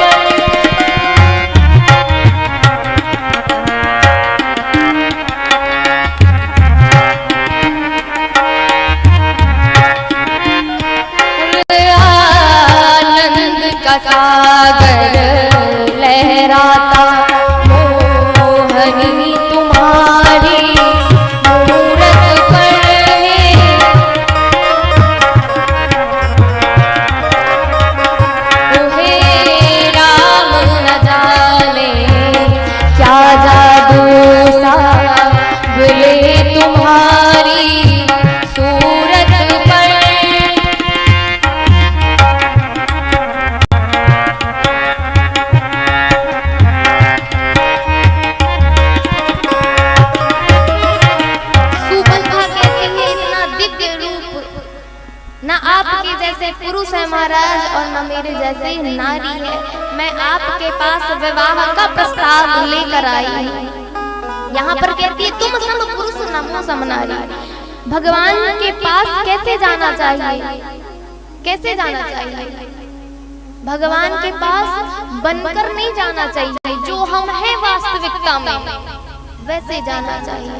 जब यहाँ पर अयोध्या में जब राघवेंद्र सरकार का जन्मोत्सव मनाया गया महाराज, तो वहाँ की जो नारी नवेलियां थी कैसे गई सहज श्रृंगार किए उठिधाई। भगवान उनको देखकर प्रसन्न होते हैं जो सहजता से जाती हैं, जो वास्तविकता जो है वो दर्शाती है, भगवान उनसे प्रसन्न होते हैं। परंतु आज सुपन्खा कैसे गई रुचिर रूप धरी प्रभु पहि जाया। इसलिए जैसे ही अपना बड़प्पन बताती है महाराज, दूसरा भाव यह भी है, कहते हैं जैसे ही राम जी ने प्रण लिया है भुजा उठाकर, वैसे ही किसने, सुपन्खा ने भी प्रण लिया है। इसलिए कहते हैं तुम सम पुरुष नमो सम नारी। जब रावण ने सुपन्खा के पति विद्युत जीवा का वध किया है महाराज, उस समय सुपन्खा प्रण लेती है कि लंका की सारी राक्षसियों को मैं अपने समान विधवा बनाऊंगी। और राम जी ने भी यही प्रण लिया है कि निश्चरहीन करो मैं। इसलिए आज देखिए सुपन्खा अपने पुरुजन को, अपने भाई बंधु को, उनका सबका विनाश करवा देती है। तो बड़ी कौन हुई? सुपन्खा हुई। राम जी तो निशाचरों का नाश कर रहे हैं, पर सुपन्खा अपने भाई बंधु सबको वो महाराज सबका वध करवा देती, सबका उद्धार करा देती। इसलिए कहा कि तुम सम पुरुष नमो सम नारी। और यहाँ दूसरा भाव यह भी है कि सुपन्खा पुलस्त की नातिन थी और ठाकुर जी सूर्यवंशी ठाकुर थे, सुपन्खा ब्राह्मण थी, इसलिए भी अपने आप को वह श्रेष्ठ बताती है महाराज। तो यहाँ पर सुपन्खा जैसे गई है तो कहा कि प्रभु आपके जैसे कोई नहीं है और मेरे जैसे भी कोई नहीं है, तो आप विवाह का प्रस्ताव स्वीकार करें। तो बोला राघवेंद्र सरकार कहते हैं कि अगर विवाह का प्रस्ताव है तो तुम्हारे जैसे ही मेरा भाई है लखन, वो भी तुम्हारे जैसे ही है कवारा। यहाँ पर कहते हैं श्री राघवेंद्र सरकार कहते हैं कि तुम्हारे ही जैसे है। तो यहाँ अहि कुमार मोर लघु भ्राता, राघवेंद्र सरकार कहते हैं अहि कुमार मोर, कुमारा है मेरा भाई। तो यहाँ पे संकेत यह निकलता है कि जब लखनलाल जी कुंवारे नहीं थे तो राम जी ने कुंवारा क्यों कहा? उनको नहीं कहना चाहिए था। तो कौन सा जो सुपन्खा थी वो कुंवारी थी, तो राम जी ने कहा जैसे तुम कुंवारी हो वैसे ही मेरा भैया लखन कुंवारा है। तुम दोनों की जोड़ी कैसे अच्छी बनी रहेगी? क्योंकि दुष्ट हृदय दारुण जस अहिनी, अहिनी का मतलब होता है सर्पनी, और मेरा भैया क्या है? शेषनाग। मेरा भैया शेषनाग है, तो दोनों की जोड़ी बढ़िया जमेगी। इसलिए सुपन्खा तुम जाओ और मेरे भैया से विवाह का प्रस्ताव रखो। जैसे ही भैया के पास से लखनलाल जी के पास गई है तो लखन सुपन्खा कहती है कि मैं गढ़ लंक निवास करूं और तू रहता वन में ब्रह्मचारी। भेंट भई सपने न कहूं तेहि कारण से तुम्हारी महतारी। यहाँ पे लखनलाल जी बोले बताइए माता जी। इसलिए सुपन्खा पूछ रही थी तुमसे न कभी देखा न कभी भेंट हुई, तो मैं गढ़ लंक निवास करूं और तू रहता वन में ब्रह्मचारी। तू तो वन में रहता है, न कभी भेंट हुई, स्वप्न में भी भेंट नहीं हुई, और तू मुझे मैया क्यों बोल रहा है? तो लखनलाल जी बोले सुनो क्यों बोल रहा हूँ। तू गढ़ लंक निवास करे और मैं रहता वन में ब्रह्मचारी। तुम राम के पास गयो पहले तेहि कारण से हमारी महतारी। क्योंकि हमारी माता जी कहती है तात तुम्हार मातु दे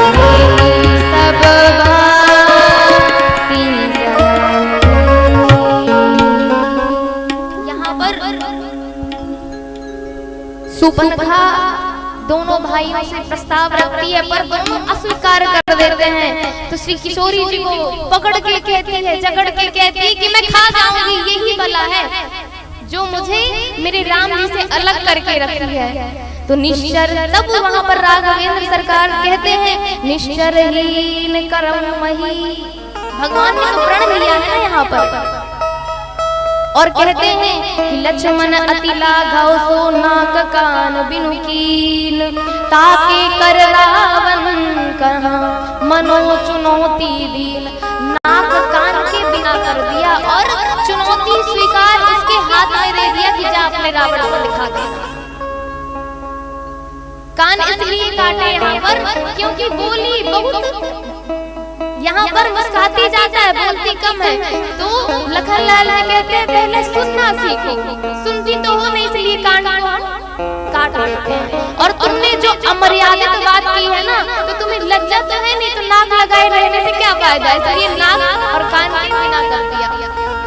तो यहाँ पर सुपनखा विकल होके खर और दूषण के पास जाती है और कहती है कि खर भैया और दूषण भैया दोनों को लेकर आती है। दोनों आते हैं तो राघवेंद्र सरकार के जब स्वरूप को देखते हैं महाराज, तो कहते हैं क्या कहते हैं, हम भरी जन्म सुनहु सब भाई, देखी नहीं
और कहते हैं सुपनखा यद्यपि भगनी कील कुरूपा, बदलायक नहीं पुरुष अनुपा।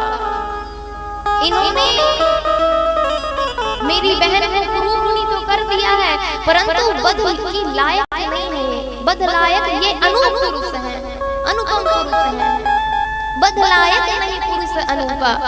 और हमने यह सारा जीवन हम भरी जन्म सुनहु सब भाई, हम सारे जन्म भर हे भाई सुनो, देखी नहीं ऐसी सुंदरता, ऐसी सुंदरता हमने आज तक नहीं देखी। तब यहाँ पर खरदूषण का वध करते हैं, तब सुपनखा रावण के पास जाती है। यहाँ पर कहती है अवधरपति दशरथ के जाए, सुपुरुष सिंह बन खेलन आए। अयोध्या नरेश के पुत्र आए हैं और तेरी बहन को रावण, तुम्हारी बहन को कुरूपणी कर दिया है और तुम यहाँ आनंद ले रहे हो नृत्य गान का।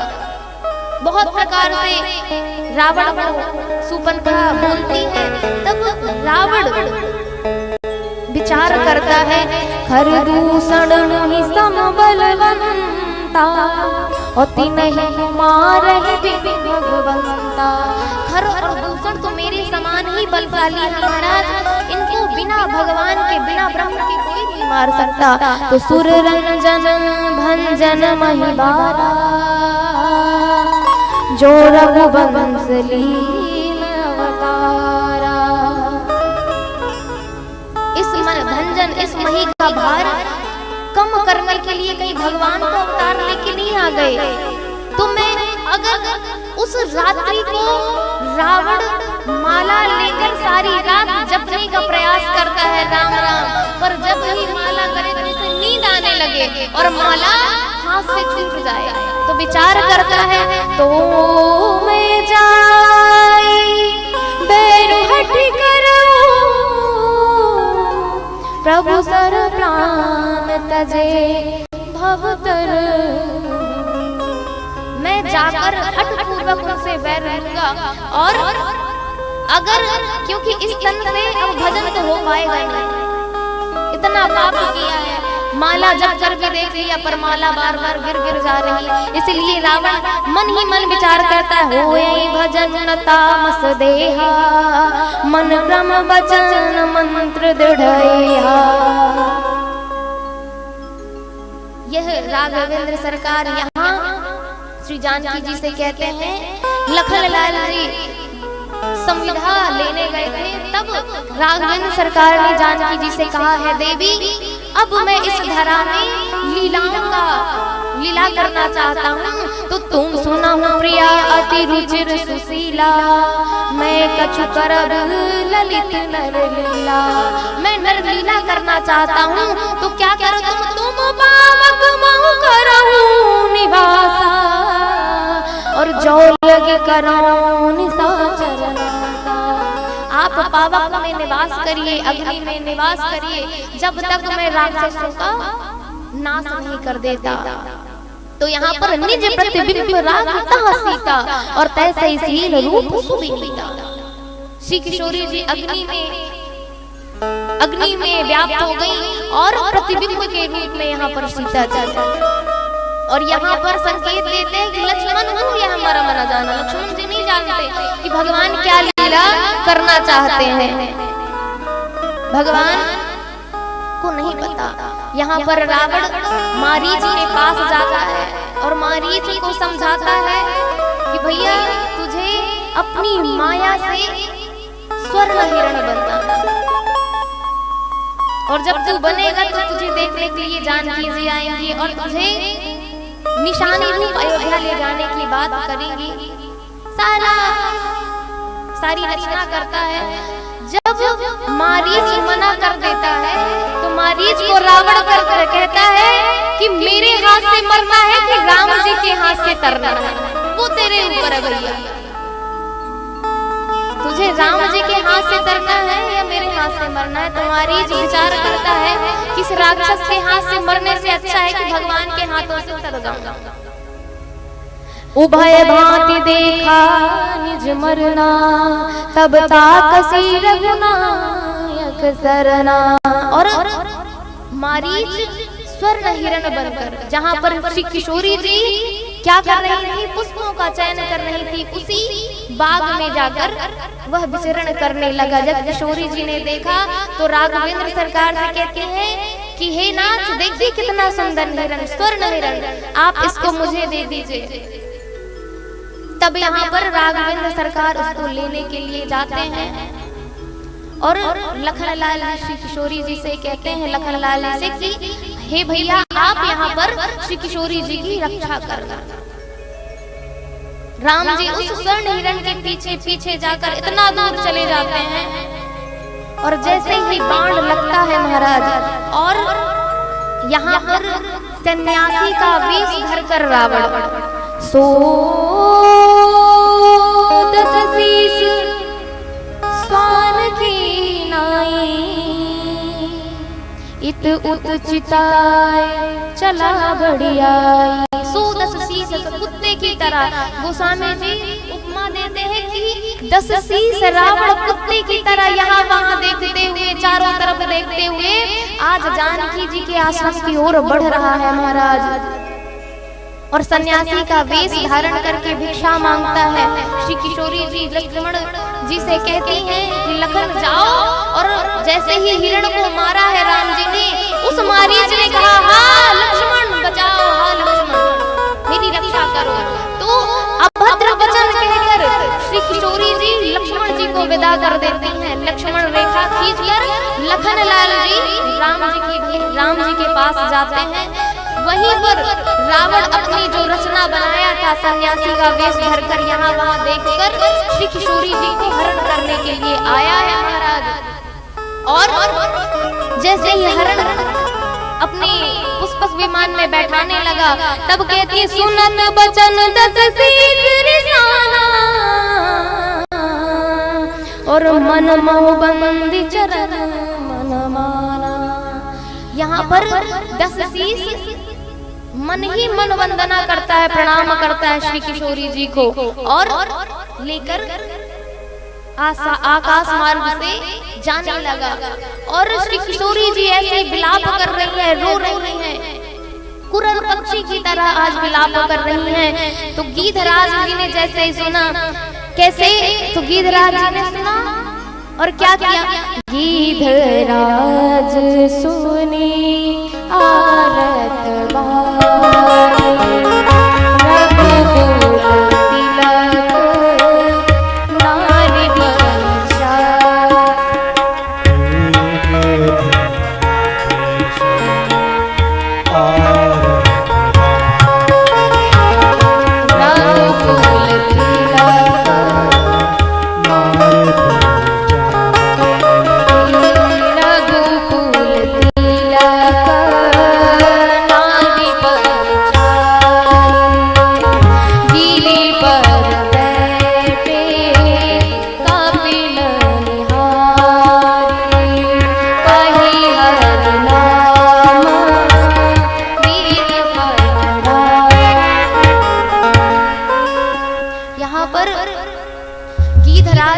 जटायु जी ने जब ये आर्तवाणी सुनी है तो वह समझ गए कि ये मेरी पुत्र वधू है, और बचाने के लिए उनकी रक्षार्थ हेतु रावण से आज गीधराज जटायु जी लड़ रहे हैं। और लड़ते हुए उनके जब रावण अपने चंद्रहास से उसका पर काट देता है तो हा राम करते हुए भूमि पर जटायु जी गिर जाता है। भूमि पे आज पड़े हुए हा राम कहते हैं। इतने में श्री राघवेंद्र सरकार कहते हैं भैया अच्छा नहीं हुआ, लगता है जानकी आश्रम में नहीं होगी, हमारे साथ धोखा किया गया है। जब ही राघवेंद्र सरकार भैया के साथ आए तो सीते सीते सीते कहकर, हाँ सीते कहाँ हो तुम, रोते हैं विलाप करते हैं। आश्रम देखी जानकी ना, जानकी ना, आश्रम देखी जानकी, आश्रम देखी जानकी विकल जसो प्राकट बीरा, व्यथा से व्याधित द्रवित हो, व्यथा से व्याधित द्रवित हो, बड़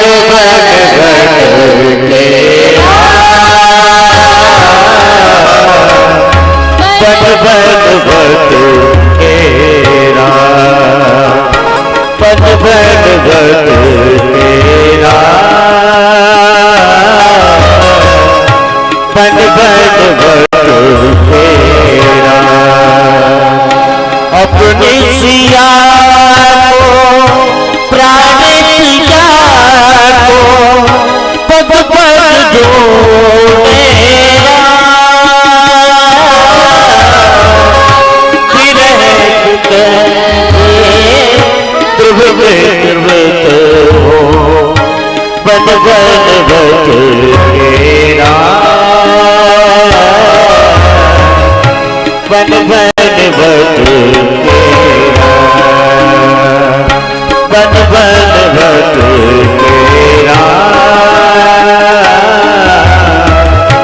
बन बन भटकेरा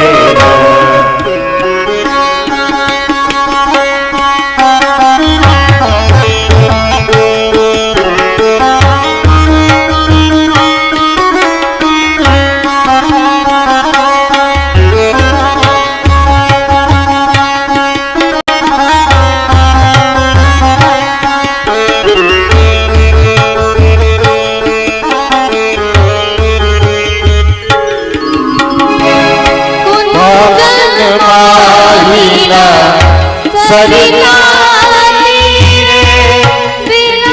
विकल रघुवीर जनीरे कुंजन माहिना सरिता तीरे विरह विकल रघुवीर जनीरे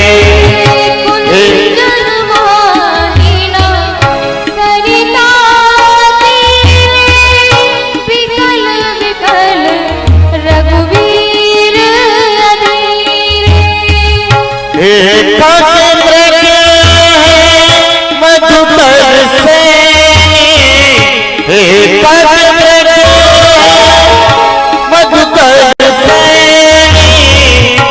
तुम देखी सीता प्रगनैनी तुम देखी सीता प्रगनैनी वृक्ष लता से जाते से पूछत डोलेरा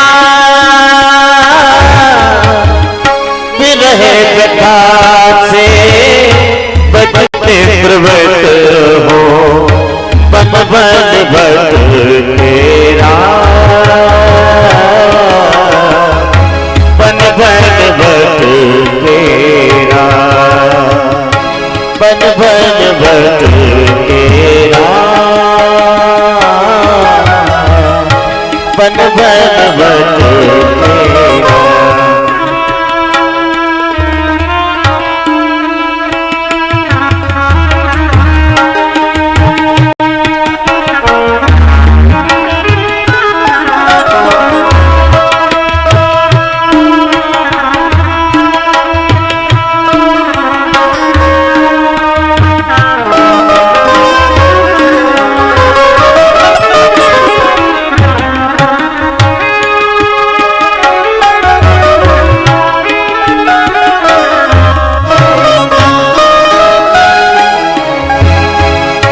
फागुन भागे जानी किसी का रूप सिर व्रत नाम पुनीता फागुन भागे जानी किसी का रूप सिर व्रत नाम पुनीता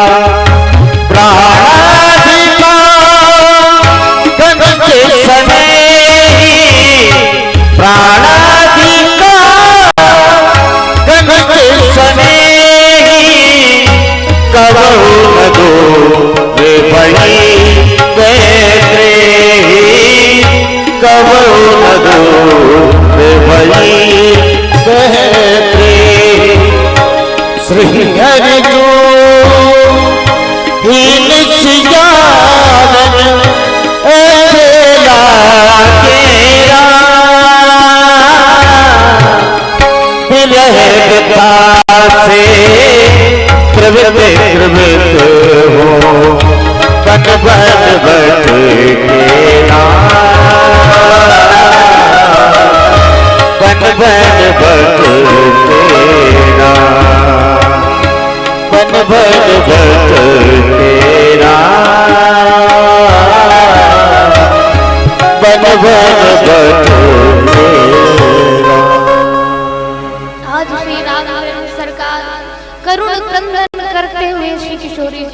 रहे हैं। हा जानकी, हा जानकी। पेड़ पौधों से, वृक्ष लताओं से कहते हैं, तुम देखी सीता मृग नयनी, हा गुन खानी जानकी सीता। किसी ने तो मेरी जानकी को देखा। हर एक पेड़ से, हर एक वृक्ष लताओं से, हे खग मृग हे मधुकर से तुम देखी सीता मृग नैनी। मृग के नैनों जैसी वाली किसी ने तो मेरी, हे खग हे मृग, कोई तो बताओ मेरी सीते, कहाँ है मेरी सीता। वृक्ष लताओं से, जिससे जासे तासे, हर वृक्ष लताओं से, हर पक्षियों से, खग मृग वृंद सबको देख देख कर आज राघवेंद्र सरकार हर एक जड़ वस्तु से पूछ रहे हैं कि किसी ने तो मेरी सीता को देखा होगा। तब वहां पर गीधराज हा राम करते हुए आर्तवाणी से पुकार रहे थे, नाथ दशानन यह गति की। नाथ, यह मेरी दशा आज उस रावण ने की है। तेहि खल जनक सुता, वह खल कहते किसको है, जिसका खाए और उसी को सताए। रावण उस अत्याचारी ने पुत्र वधु का हरण कर लिया। लय दक्षिण दिशि गयो गोसाई, बिलपति अति कुर्री कीना। हे नाथ, हे रामभद्र, हे राघव सरकार, सीता को रावण दक्षिण दिशा की ओर लेकर गया है और यहाँ पर राघवेंद्र सरकार ने जटायु जी को अपने हाथों से उनका अंतिम संस्कार किया है। अविरल भगति मागुबर गीत गयम हरिधाम। यहाँ पर राघवेंद्र सरकार जटायु जी से कहते हैं कि हे पिताजी गिरिराज जी को कहते हैं, आप मेरे पिताजी से मत कहना ये सारा वो व्याकुल हो जाएगा। जब रावण वहां जाकर बताएगा तब मेरे पिताजी को पता चलेगा। हे नाथ, आप मत बताइएगा। और तेही की क्रिया जथोचित निज कर की राम, अपने हाथों से उसका संस्कार किया। भगवान का कोमल स्वभाव, ऐसे भगवान करुणा निधान है। कोमल चित कृपाल रघुराई, कोमल चित दीन दया कारण दीनो रघुनाथ कृपा।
जटायु जी का उद्धार करते हैं। यहाँ पर सांकेतिक रूप यह है कि जटायु जी तो आमिष भोगी थे, परंतु राघवेंद्र सरकार इतने कृपालु है कि उनका संस्कार भी अपने पिताजी के जैसे कर रहे हैं। पिताजी का दाह संस्कार नहीं किया, पर जटायु जी कितने बड़भागी हैं कि जटायु जी का निज घर के ही राम उनका अंतिम संस्कार आज राघवेंद्र सरकार अपने हाथों से कर रहे हैं। भगवान इस तरह से जटायु जी का देह संस्कार करते हैं।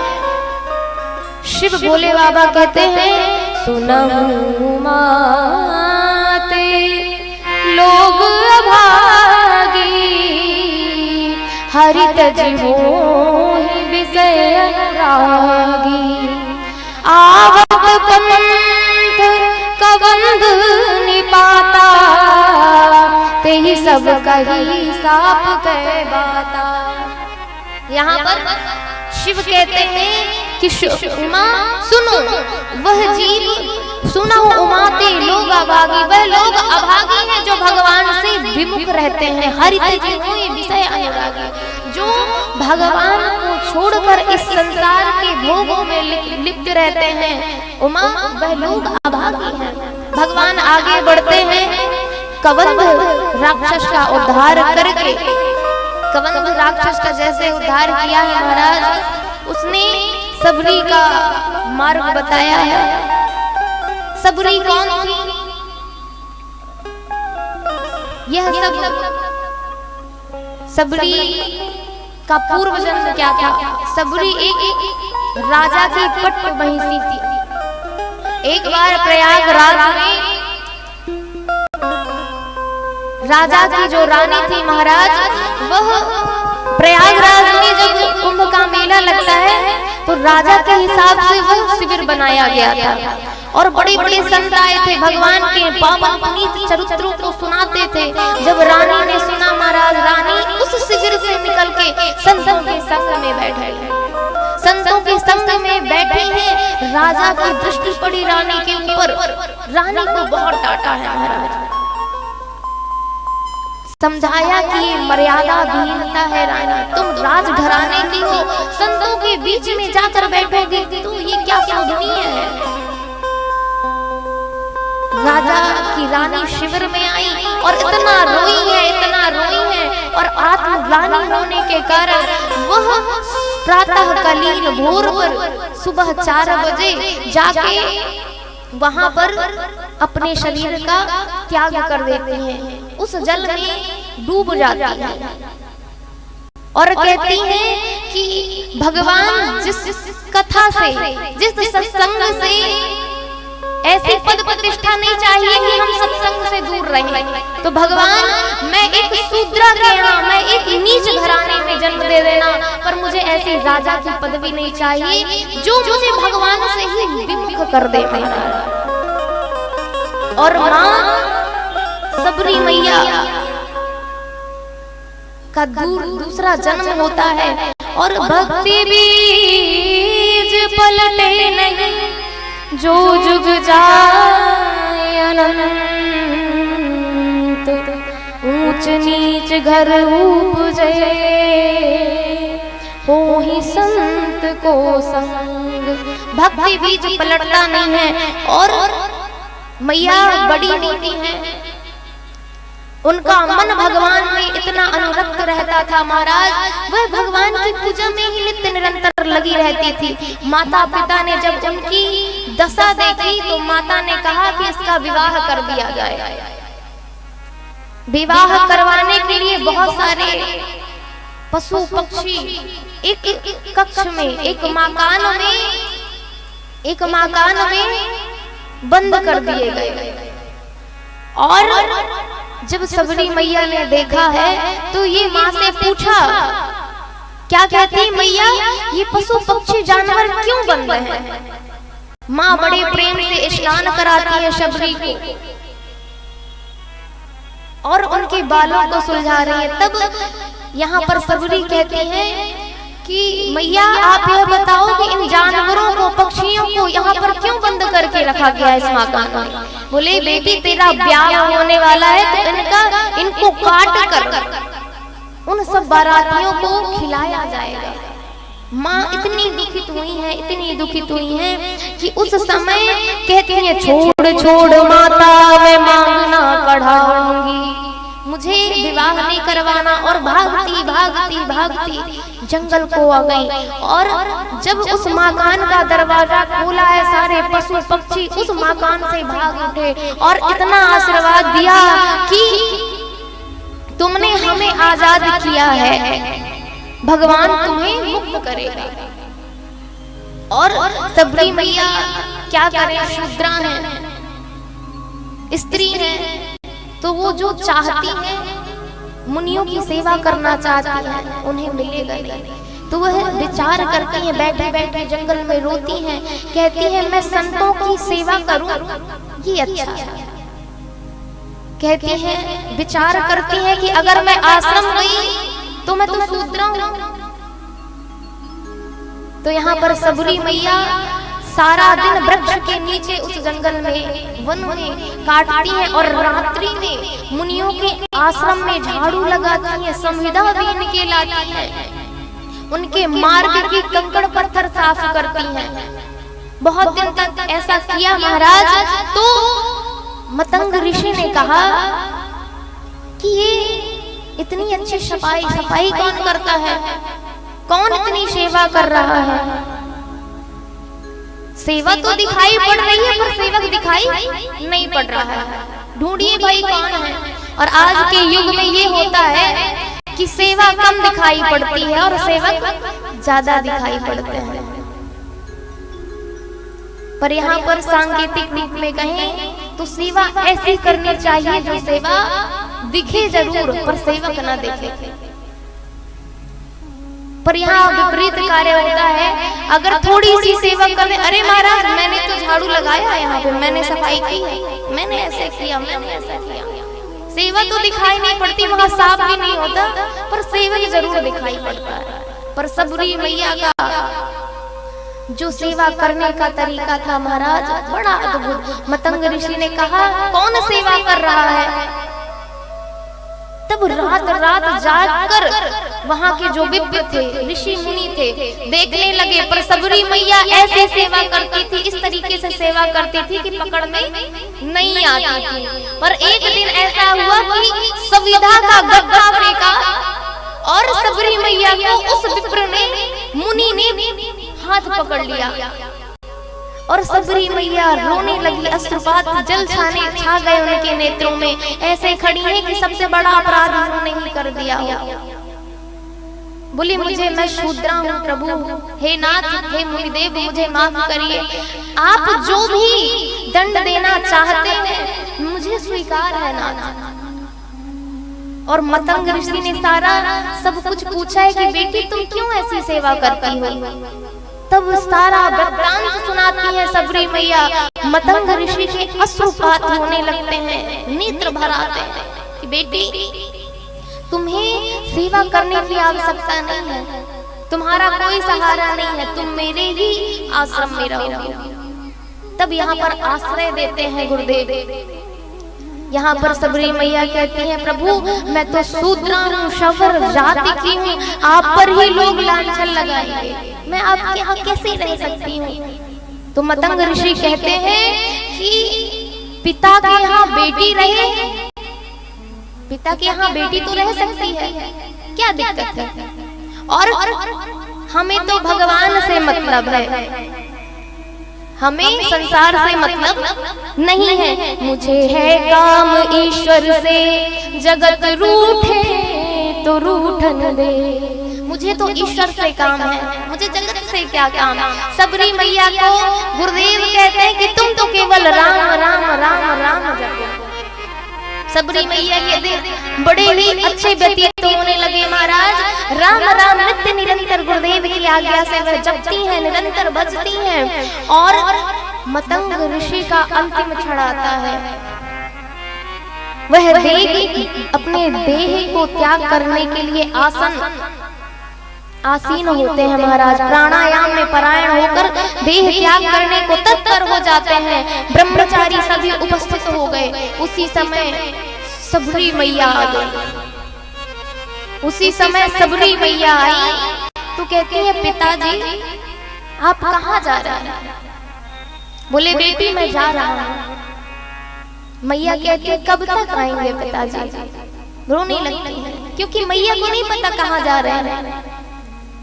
बेटी मैं वहां जा रहा हूँ जहाँ कभी लौट के नहीं आया जाता, जिस जगह से मैं उस परम धाम को जा रहा। यद गत्वा न निवर्तन्ते तद्धाम परमगतः। बेटी मैं उस भगवान के पास जा रहा हूँ जहाँ से वापस नहीं आया जाता। और भगवान गुरुदेव से कहते हैं सबरी मैया मेरा तो यहाँ कोई नहीं है प्रभु, आप मुझे अनाथ करके चले जाएंगे तो मैं कैसे जीवन यापन करूंगी? मैं भगवान को कहाँ ढूंढूंगी? तो गुरुदेव कहते हैं तुम्हें भगवान को ढूंढना नहीं पड़ेगा, मैं तुम्हें आशीर्वाद देता हूँ कि भगवान तुम्हें ढूंढते हुए आएंगे। क्यों? जो उस सावरे को सदा ढूंढता है उसे एक दिन सावरा ढूंढता है। और देह का त्याग करके अब सबरी हर एक दिन सबरी पूछना भूल गई। सबरी पूछना भूल गई कि किस दिन भगवान आएंगे। सबरी नित्य नए उत्साह से कंटकाकीर्ण मार्ग को साफ करती है, पुष्पों से बिछा आच्छादित कर देती है महाराज। मीठे मीठे चक चक कर कंदमूल पर लाकर रखती है, तुम्बे में जल को भर कर रखती है, केले के पत्ते को आसन में रखती है महाराज। हर एक दिन नित्य नए उत्साह के साथ सबरी सेवा करती है कि भगवान आएंगे, भगवान आएंगे। रामा रामा रटते रटते आज सबरी सोच रही है कि रामा रामा रटते रटते मेरे रघुनंदन कब आएंगे। सबरी हर एक दिन नए उत्साह के साथ महाराज इंतजार करती है। कभी डाल से पूछती है, कभी पत्तों से पूछती है, कभी किसी से पूछती है, कभी खरखराहट सुनती है तो सोचती है कि राम जी आ गए। देखती है कब आएंगे मेरे राम कब आएंगे। सबरी मैया इंतजार करती हैं आंखें पलके बिछाकर। और वहां पर कौवा बोलता है तो कहते हैं बोल बोल कागा मेरे राम कब आए। बोल बोल कागा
तो मैं अंदर ही बैठ जाती हूँ।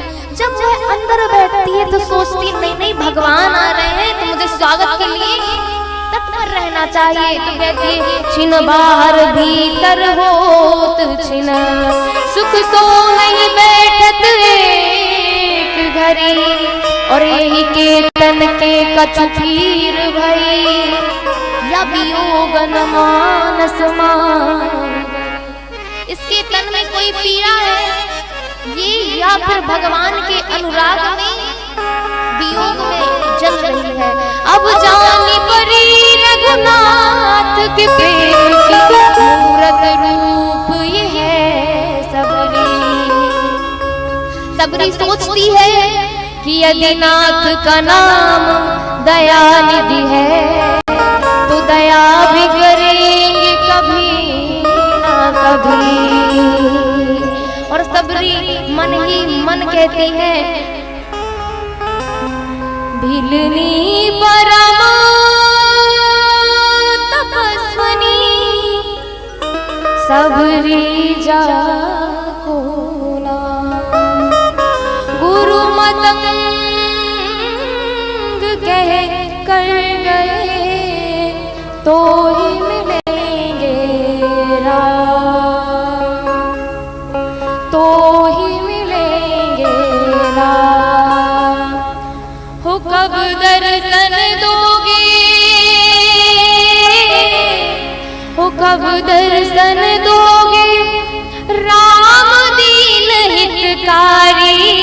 रसता देखत सबरी की उम्र गई सारी, रसता देखत सबरी की उम्र गई सारी, रसता देखत सबरी की उम्र गई सारी, रसता देखत सबरी की उम्र गई सारी।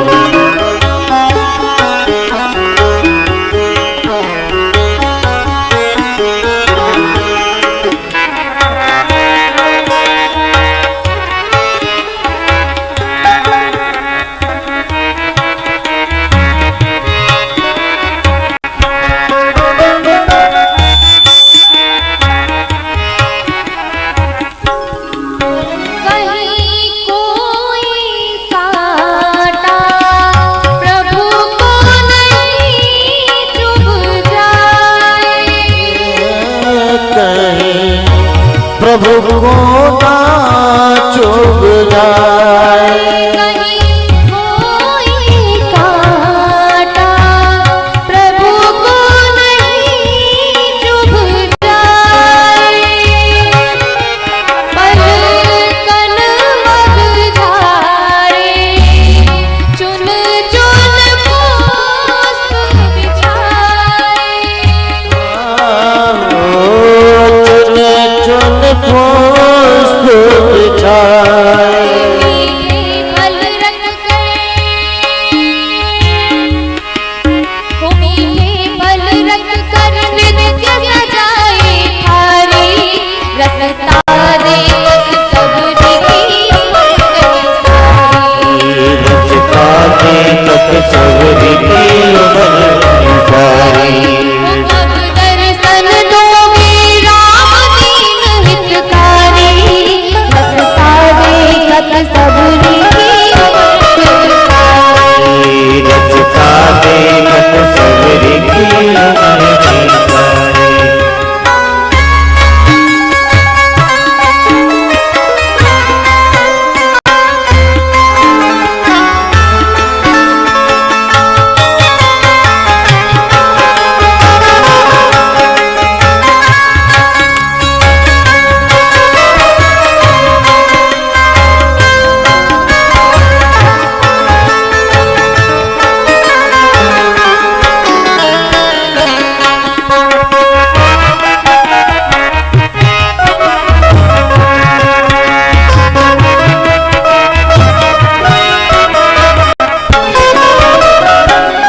हो श्री राम चरण में प्राण बसे सबरी के। श्री प्राण बसे सबरी के। हो प्रभु दर्शन दे दो भाग्य जगे सबरी के। प्रभु बात जगे सबरी के। रघुनाथ प्राण निधि, रघुनाथ प्राण निधि पर जीवन बलिहारी। रसता देखत सबरी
पद्म पुराण के अनुसार 10,000 वर्षों तक नित्य भगवान की सेवा करती रही कि भगवान आ जाएंगे, आ जाएंगे, आ जाएंगे।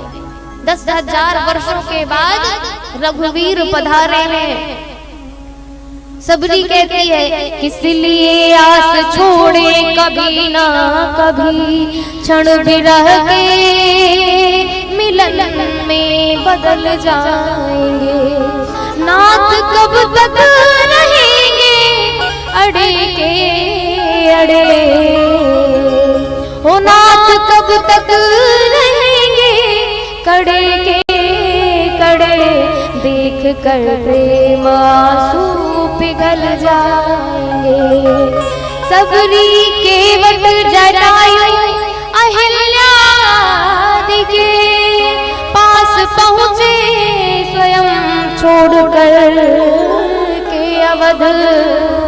ऐसे विनम्र विनम्र निवेदन आप लोग भी करिए कि सबरी जटायु सबके पास पहुँचे तो भगवान, अगर हम भी प्रेम आंसू हमारे नेत्र से छलकेंगे तो क्या भगवान कब तक खड़े रह जाएंगे?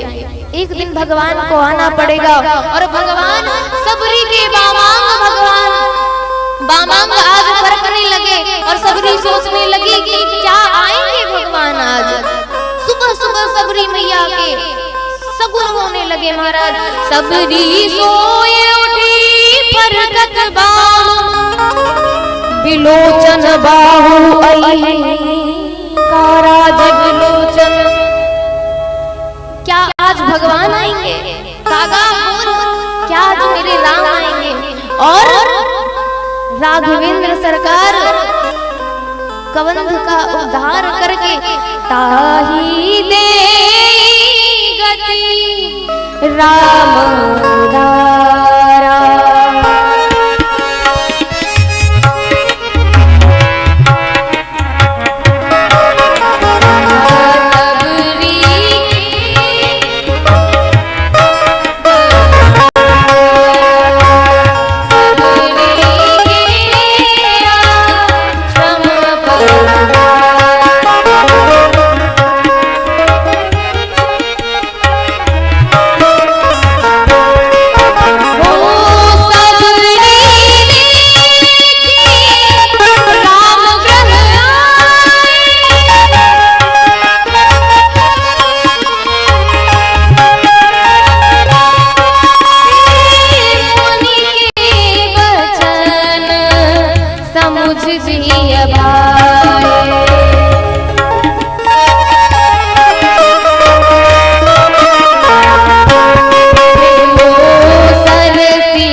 मार्ग दुखदाई में जीवन सुखदाई मिले। इस मार्ग में सुखदाई राघवेंद्र सरकार मिले, पर इन्होंने एक प्रण लिया है। क्या प्रण? कि निश्चरहीन करऊ मही बुझ उठाई पनकीन। तो मैं तो राक्षसी जैसे दिखती हूँ। ऐसा वर्णन आता है कि मैया के बाल पैरों से धरती में जब चलती हैं धरती से छू जाते हैं। तो सबरी मैया सोचती मैं तो राक्षसी जैसी दिखती हूँ, तो चौक चक्रवर्ती जी को चाप चढ़ जावे ना। राघवेंद्र सरकार का निश्चय भी जैसे दिखती हूँ तो कहीं वह चाप न चढ़ा ले, और चरणों में गिरूं तो एक ही डर है। कौन सा डर? मेरी मलिनता को मैल कढ़ जावे ना, मेरी जो मलिनता है उसका मैल ना उनको लग जाए महाराज। तो दूर भी खड़ी रहूं तो मेरी अकुरूपता को, मेरी अकुरूपता की कोर गढ़ जावे ना। मैं इतनी कुरूपणी हूँ तो भगवान को क्षोभ ना आ जाए, इसलिए मूंद मूंद मूंदरी दो आँखन को हाथन से, मूंद मूंद मूंदरी दो हाथन को आँखन को हाथन से। राम कढ़ी जावे पर राम रूप कढ़ी पावे ना। यहाँ पर सबरी विचार करती है कि राम जी अगर चले भी गए तो जो राम जी का स्वरूप है, मैं आंखें अपनी बंद कर लूंगी दोनों हाथों से, तो जो राम जी का स्वरूप मैंने देखा है वो मेरे हृदय में तो रहेगा, आंखों में बंद तो कर दूंगी। इसलिए मूंद मूंद मूंदरी दो हाथन से नैनन को। राम जी चले जाए तो कोई दिक्कत नहीं, परंतु राम चली जाए पर राम हृदय से न जाए। राम कढ़ी जावे पर राम पावे ना, उनका स्वरूप मेरे हृदय से ओझल ना हो महाराज। इसलिए तो राम जी जब ही सबरी माता ने अपने हाथों से नेत्रों को बंद किया है तो लखनलाल जैसे कहते हैं, लगता है लखन मैया क्रोध हो गई है, गुस्सा हो गई है, नाराज हो गई है हमसे, इसीलिए अपने नेत्रों को बंद कर लिया कि मैं आप लोगों को नहीं देखेंगे। यहाँ पर राम जी मनाते हुए जाते हैं, तब अब मैया ने जैसे ही देखा है तो गुरु के वचन समझ लिए जाते, गुरु जी के वचनों पर उनको विश्वास था और भगवान को सुंदर आसन आसीन किया है। आसन में ले गई, आसीन करके बढ़िया मीठे मीठे कंद फूल फलों का को पवाया है महाराज। चख चख कर पहले चखती है फिर राम जी को देती है। इस प्रकार से आनंद के साथ दोनों भाइयों को देती है, खिलाती है। यहाँ पर श्री राघवेंद्र सरकार बड़े ही आनंद के साथ उन झूठे बेरों का पान करते हैं, उनको भोजन में खाते हैं।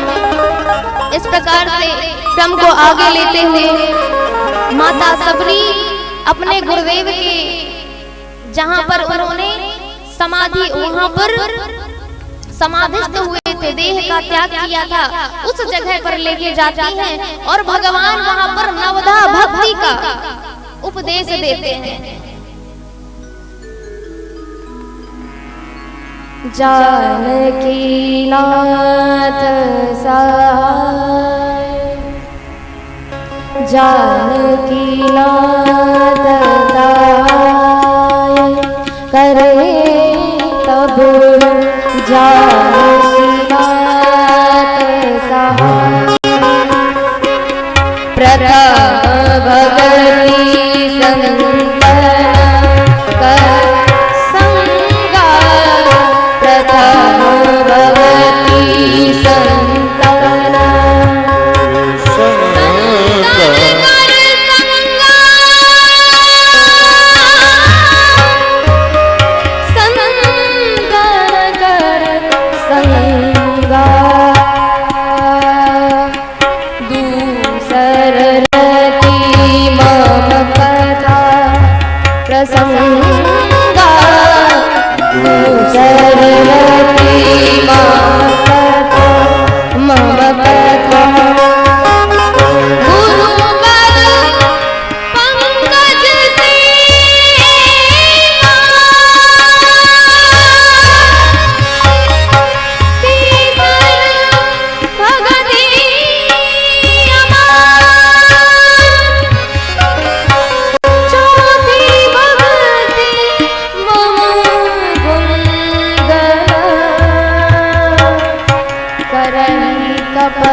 उपदेश देते हैं, कहते हैं कह रघुपति सुनु भावनी बाता और मानव एक भगति करनाता। आप धर्म, आपकी जाति क्या है, इससे भगवान को मतलब नहीं है। आपके हृदय में भगवान के प्रति प्रेम कितना है, क्योंकि भक्ति के बिना नर ऐसे लगता है जैसे वर्षा के बिना बादल। महाराज यहाँ पर कहते हैं कि हे भावनी सुनो, मेरा एक ही सबसे नाता है, मानव एक भक्ति करनाता। और यहाँ पर नव भक्ति का बखान करके उपदेश दिया है राघवेंद्र सरकार ने। प्रथम भगति संतन कर संगा, दूसर रति मम कथा प्रसंगा। संतों का संग करना चाहिए महाराज। प्रथम उपदेश दिया है कि संतों के शरण में, संतों के आश्रय में रहना चाहिए, क्योंकि संत हमारे जीवन में जो गुरु होते हैं, पहला गुरु तो वो होता है जो हमें संसार में किस प्रकार से रहना है, हमें धन का अर्जन कैसे करना है, यह सब सिखाता है। परंतु हमें संसार में कैसे रहना है, भगवान की प्राप्ति किस मार्ग में जाके करना है, वह संत दर्शन कराते हैं महाराज। इसीलिए राघवेंद्र सरकार कहते हैं कि प्रथम भगति संतन कर संगा, दूसर रति मम कथा प्रसंगा। मेरी लीला चरित्रों का, प्रसंगों को, मेरी चरित्रों को सुनना चाहिए। गुरुपद पंकज सेवा, तीसर भगति अमान। गुरु की सेवा करना चाहिए, मेरा गुणगान करना चाहिए। मंत्र जाप मम दृढ़ विश्वास, पंचम भजन सुवेद प्रकाश।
पंचम भजन सुवेद प्रकाशा। मंत्र जाप में कैसा विश्वास होना चाहिए।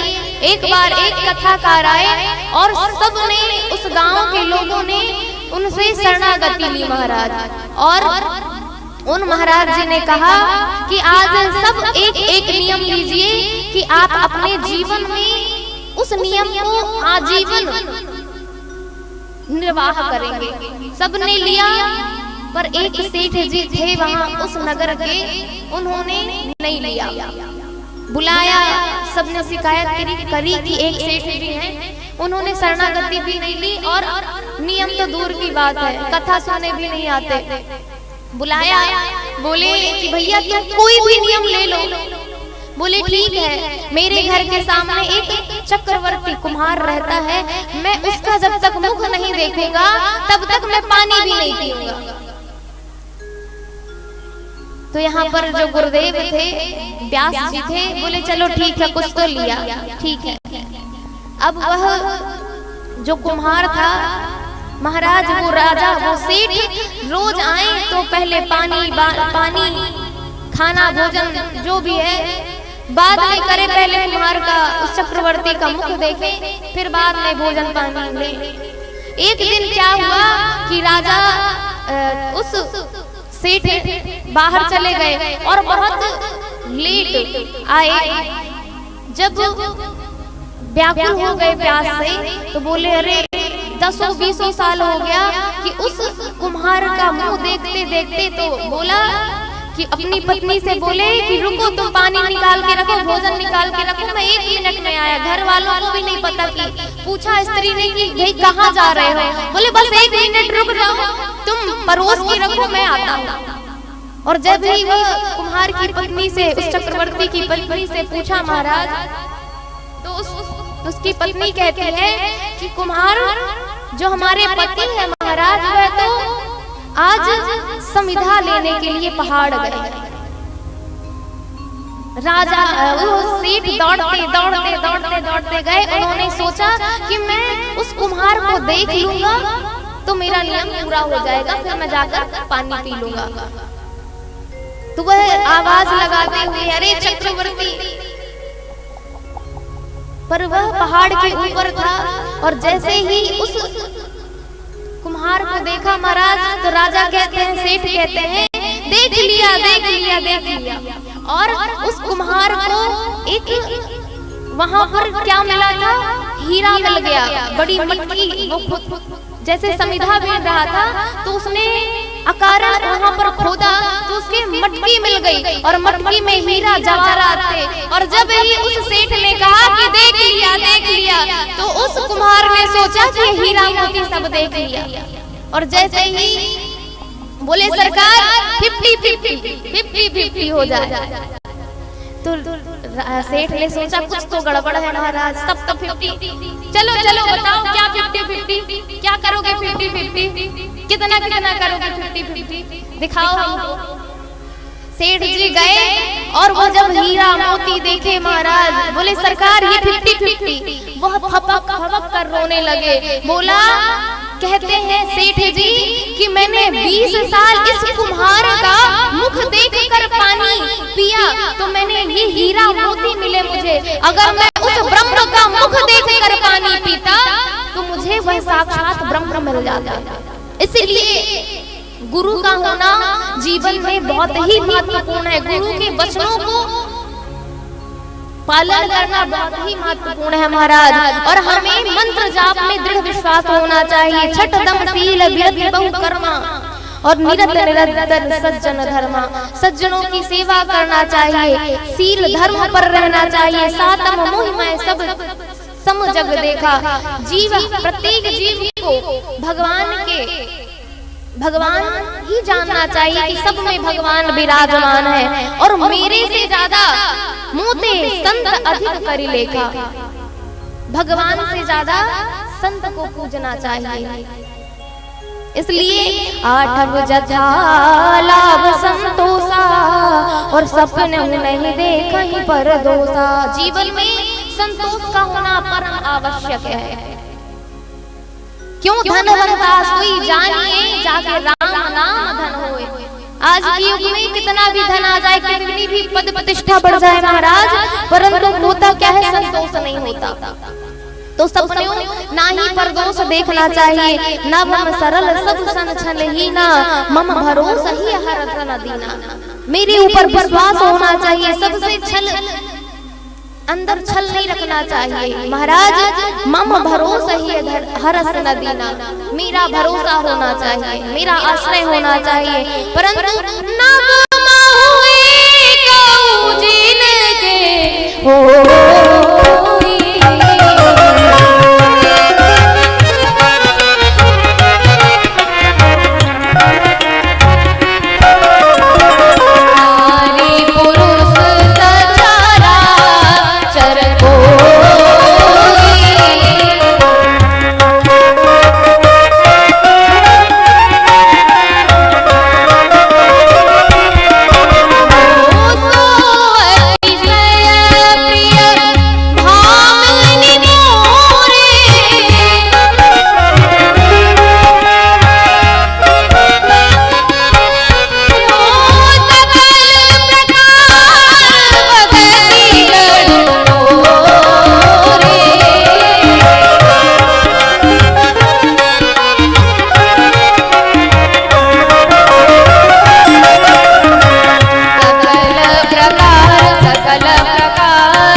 कोई भी हो तो सोई अतिशय वह मेरा बड़ा ही प्रिय है सकल प्रकार, परंतु आपके अंदर भावनी सारे नव की नव आपके अंदर विद्यमान है। जोगी बंद दुर्लभ गति जोई, तो कहूँ आज सुलभ भई तो सोई। हे देवी हे भामिनी मम दर्शन फल परम अनुपा, तुम्हें जो मेरा दर्शन मिला है, क्यों मम दर्शन फल परम अनुपा, जीव पाव निज सहज स्वरूपा। हे भामिनी जिसे मेरा दर्शन हो जाता है वह अपने स्वरूप में के बोध में आ जाता है, वह अपने स्वरूप को पहचान जाता है। अब भगवान कहते हैं जनक सुता कई सुधी भामिनी, और जानई कहूँ गरीब गावनी, पंपा सरम जाऊ रघुराई, तहाँ हो यही सुग्रीव मिताई। यहाँ पर राघवेंद्र सरकार कहते हैं हे भामिनी आप अगर जानकी जी का कुछ पता बताना चाहें तो बताएं। तो सबरी कहती है पंपा सरम जाही रघुराई, हे रघुवीर आप पंपा सरोवर जाइए, तहाँ हो यही सुग्रीव मिताई। भगवान आगे बढ़ते हैं, वहां पर नारद जी मिल जाते हैं महाराज पंपा सरोवर में, और कहते हैं यह विचार रद कर दीना, गावत जहाँ गए प्रभु सुख आसीना। नारद जी महाराज वहां गए जहाँ भगवान सुख आसीन थे। यहाँ पर नारद जी वरदान मांगते हैं, क्या कहते हैं यद्यपि प्रभु के नाम अनेका, श्रुति कह अधिक का। श्रुतियां एक से एक आपके नामों का बखान करती हैं महाराज, पर ऐसा वरदान दीजिए राम सकल नामन ते अधिका, आपका जो राम नाम है हो नाथ अग खग गणबधिका। तब यहाँ पर राघवेंद्र सरकार कहते हैं, यहाँ पर वरदान देते हैं कि जो राम नाम है जिसको सुमिरन मात्र से जीव तर जाता है महाराज, वह सबसे क्या कहते हैं कि यह नाम है जो भी लेगा उसका उद्धार होगा। यहाँ पर नारद जी कहते हैं कि यह बताइए प्रभु कि जब मैं विवाह करना चाहता था तो आपने क्यों नहीं करने दिया। तब विवाह में चाहूं कि प्रभु के ही कारण करे, प्रभु मैं विवाह करना चाहता था तो आपने क्यों नहीं करने दिया। तो कहते हैं सुन मुनि तो ही कहूं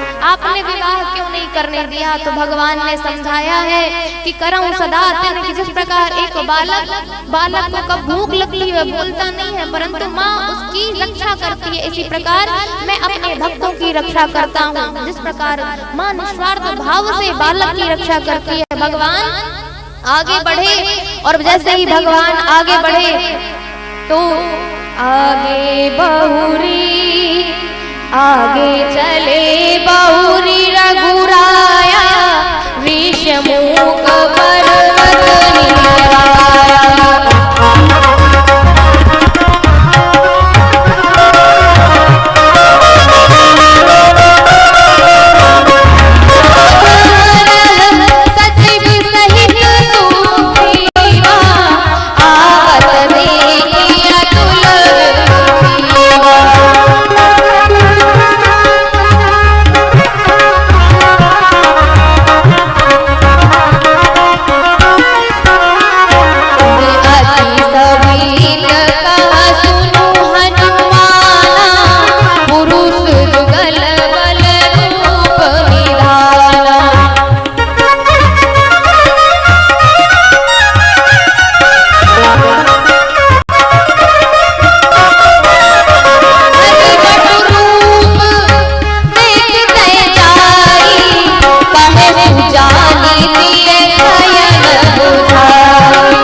यहाँ पर ऋष्यमुख पर्वत निहराया। यहाँ ये ऋष्यमुख पर्वत क्यों नाम पड़ा? ऐसा संत भाव रखते हैं कि ये जो ऋष्यमुख पर्वत कैसे नाम पड़ा, इस पर्वत पर ऋषि प्रजाति के नाम के हिरण रहते थे और साधु उस पर्वत पर तपस्यारत रहते थे।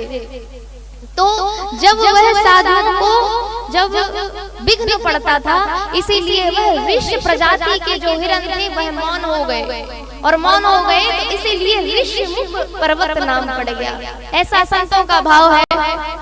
यहाँ पर जैसे ही भगवान आते हैं ऋष्यमुख पर्वत, तहाँ सचिव सहित सुग्रीवा आवत देखी अतुल बल सिंगा। सुग्रीव जी ने देखा महाराज, तो हनुमंत जी से कहा, क्या कहते हैं हनुमान जी, आप जाइए, हरि बड़ रूप देखते जाइए, और अगर बाली ने भेजा हो महाराज तो मुझे अपनी आंखों के इशारे से बता देना, तो मैं यह पर्वत छोड़कर भाग जाऊंगा। यहाँ पर हनुमान जी महाराज विप्र का वेश धरकर राघवेंद्र सरकार के पास जाते हैं। विप्र रूप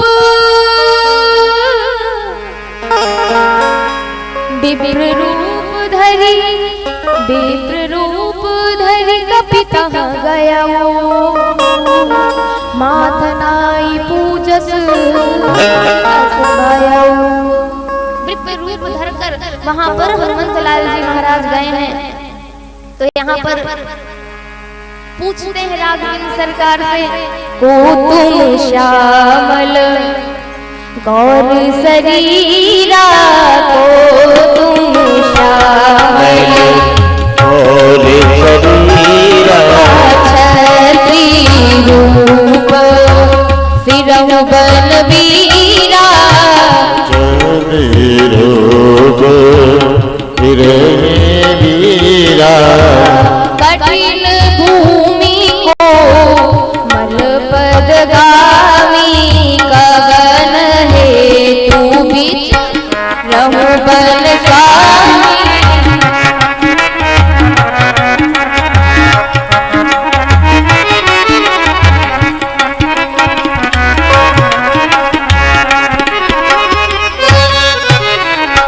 यहाँ पर राघवेंद्र सरकार से हनुमंत लाल जी कहते हैं, को तुम श्यामल गौर शरीरा, और छत्री रूप फिरहु बलबीरा। आप कौन है श्यामल शरीर के? ऐसा मानो लगता है कि क्षत्रिय है। आपकी भुजा बल देखकर लगता है, आपके जो चरण कमल है महाराज वो कोमल है। लखनलाल जी क्रोध में वो आते हुए कहते हैं, जो देखता है कहते हैं कोमल चरण है, कोमल चरण है। कोई पन्ही तो लाके नहीं पहनाता, बस यही कहता है कि कोमल चरण है। राघवेंद्र सरकार मुस्कुराते हुए कहते हैं, अब तक लोग पूछने वाले आए थे, पर ये जो आया है ना, ये पहनाएगा, ये पहनाने वाले आया है। तब यहाँ पर हनुमंत जी पूछते हैं कि जग कारण तारण भव भंजन धरनी भार, कि तुम अखिल भुवनपति, आप भुवनपति है, लीज मनुज अवतार। आप कौन है? मुझे तो ऐसा लगता है कि आप भगवान हैं, आप ब्रह्म हैं, आप अवतार लिए हुए आए हैं। तो कहते हैं कौशलेश दशरथ के जाए, हम पितु बचन मानि बनाए। यहाँ पर हनुमंत लाल जी महाराज को परिचय बताते हैं प्रभु, और दोनों भाइयों को कहते हैं अपने पीठ में बैठा लेते हैं। कहते हैं, दुर्गम पर्वत मार्ग पे निज सेवक के संग आए स्वामी, भक्त के कांधे आन विराजे, भक्त का मान बढ़ाइए स्वामी। वो ऐसे भक्त कहाँ कहाँ ऐसे जग में भगवान।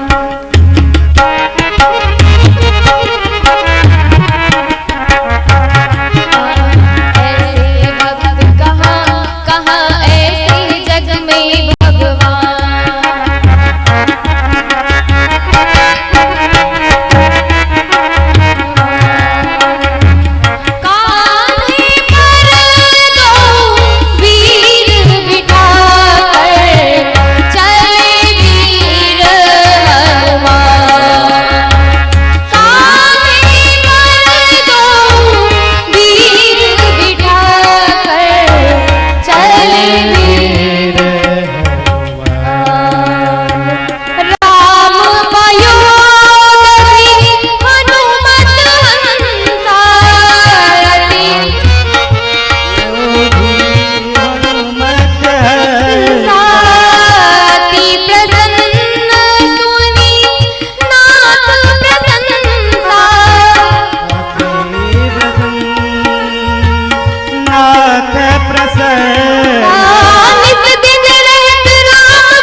अभाव होते हुए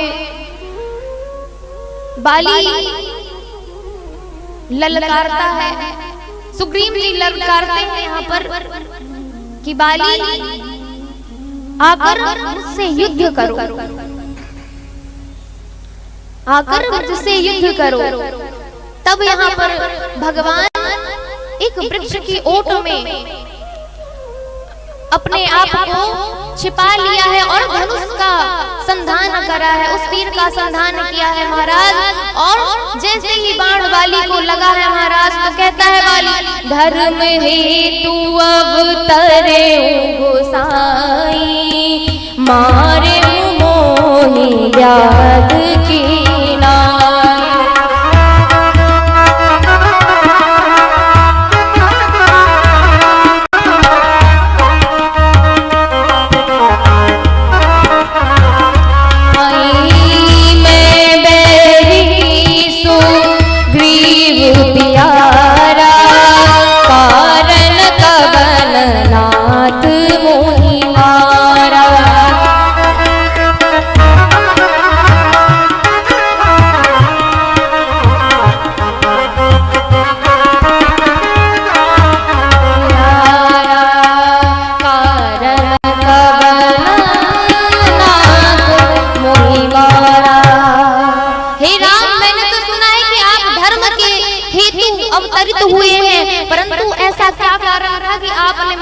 कर दिया, मैं आज शत्रु हो गया और सुग्रीव आपको प्यारा हो गया, मैं बैरी सुग्रीव प्यारा, ऐसा कौन सा कारण कि कारण कवन नाथ मोहि मारा, किस कारण से आपने मारा? तो भगवान कहते हैं, अनुज बधू भगनी सुत नारी, सुनु सठ कन्या समये चारी, इनहि को दृष्टि बिलोकत जोई, ताहि बधे कछु पाप न होई।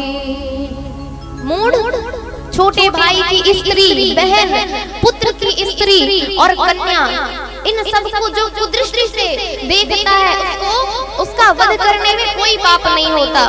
और तू पूछ रहा है क्यों मारा? तेरा वध उचित था, इसलिए तुझे तेरा वध कर दिया गया।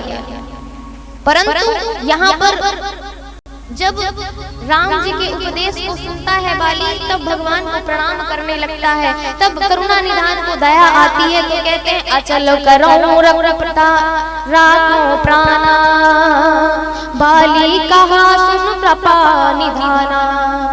राघवेंद्र सरकार कहते हैं, मैं तुम्हारे तन को अचल कर देता हूँ, परंतु आज बाली कहता है कि भगवान जो मुनि जन्म जन्म मुनि, जो मुनि जन्म जन्म मुनि जतन कराही, अंत राम कही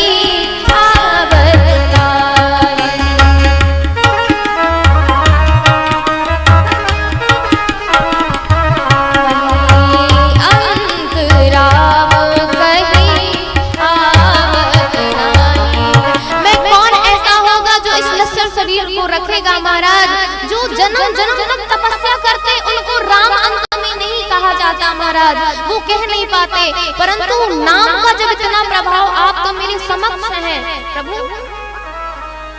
तो आप मम लोचन गोचर सोइयावा, बहुरी की प्रभु अस नहीं बनावा। ऐसा अवसर कभी नहीं आएगा और मैं आप तो मेरे सामने हैं प्रभु। तो अस कवन सट हटि काट सुर तर, बारी करही बबू रही, अब नाथ करि करुणा बिलोई, देव जो वर मांगहु।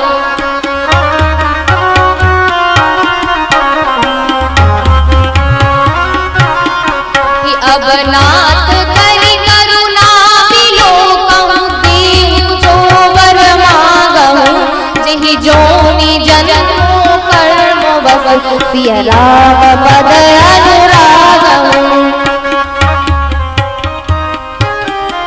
जह तनय मम सम विनय बल, कल्याण प्रद प्रभु लीजिए, गहि बासुर नर नाम, आपन दास अंगद कीजिए, दास अंगद कीजिए,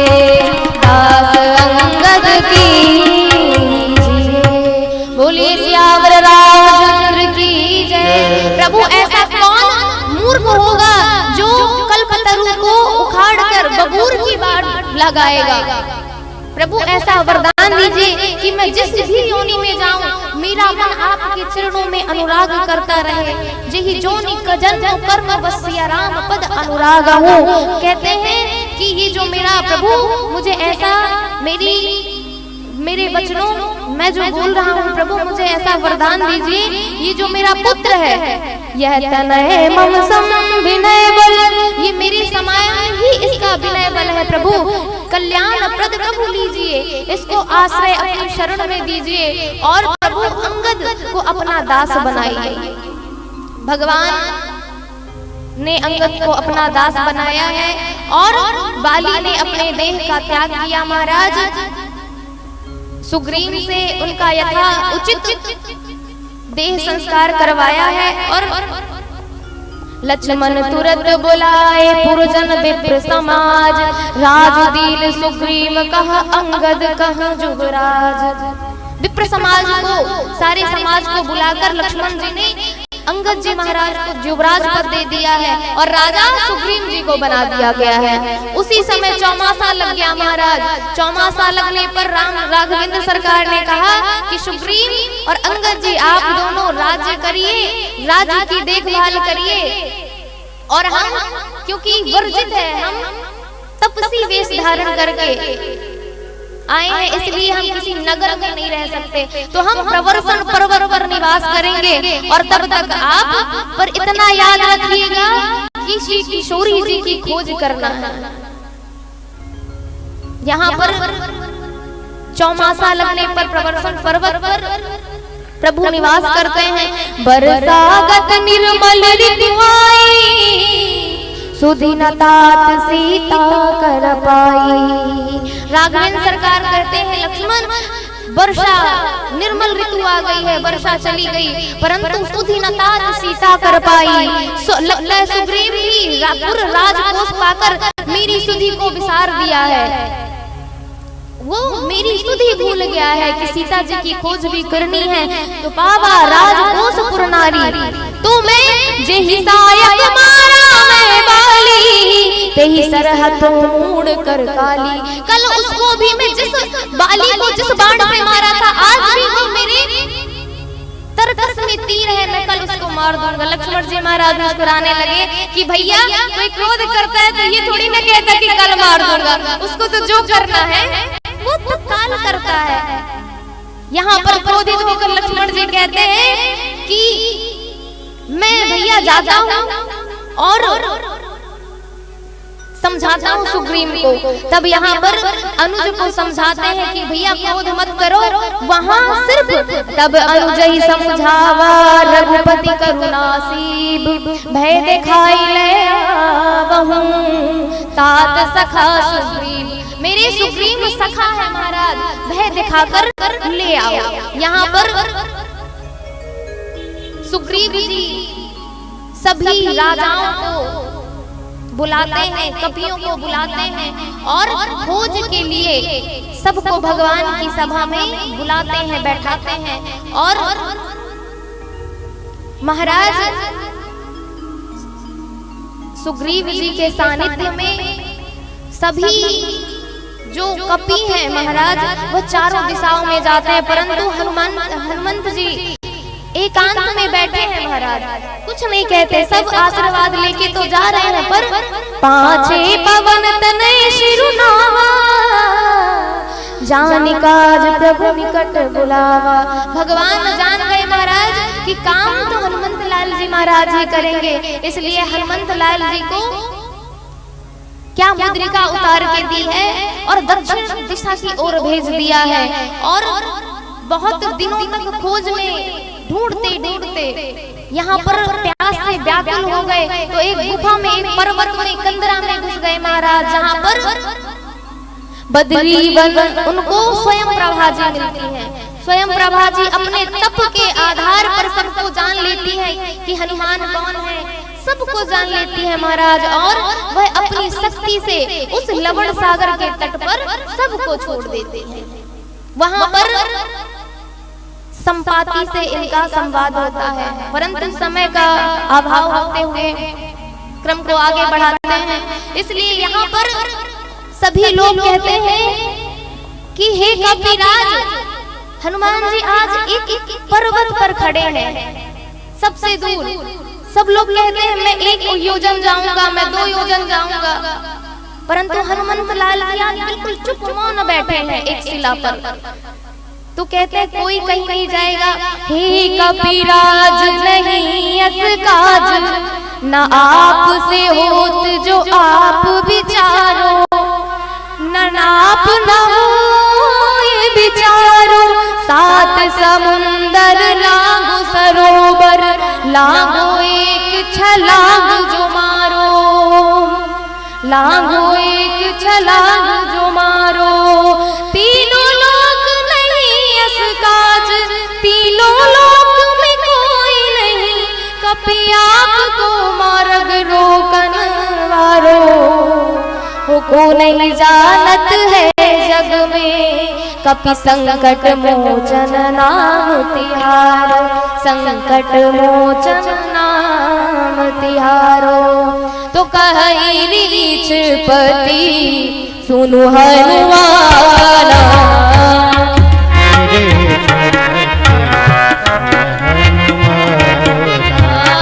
का चुप साधी रहो बलवाना,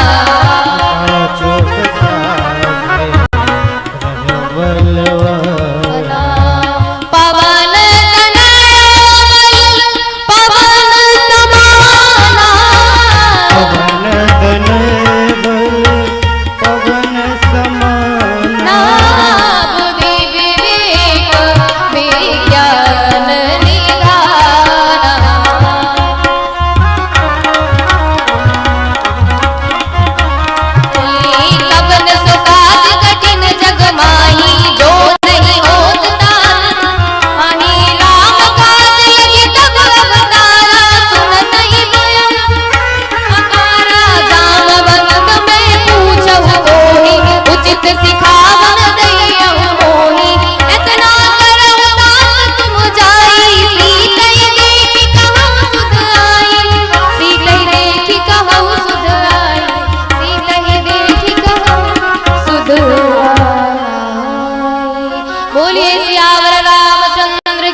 हनुमान जी सुनो, आप क्यों शांत बैठे हो? पवन नहीं बल पवन सना, आपका जो बल है महाराज पवन के समान है, बुद्धि विवेक विद्या विज्ञान निधाना, आप बुद्धि विवेक के निधान है प्रभु, आप तो ज्ञानियों में अग्रगण्य है। और कौन सा कारण है जो आपसे नहीं होगा? कवन सुकाज कठिन जग माही, जो नहीं हो तात तुम्हारी। हे तात, ऐसा कौन सा काम है जो तुमसे नहीं होगा?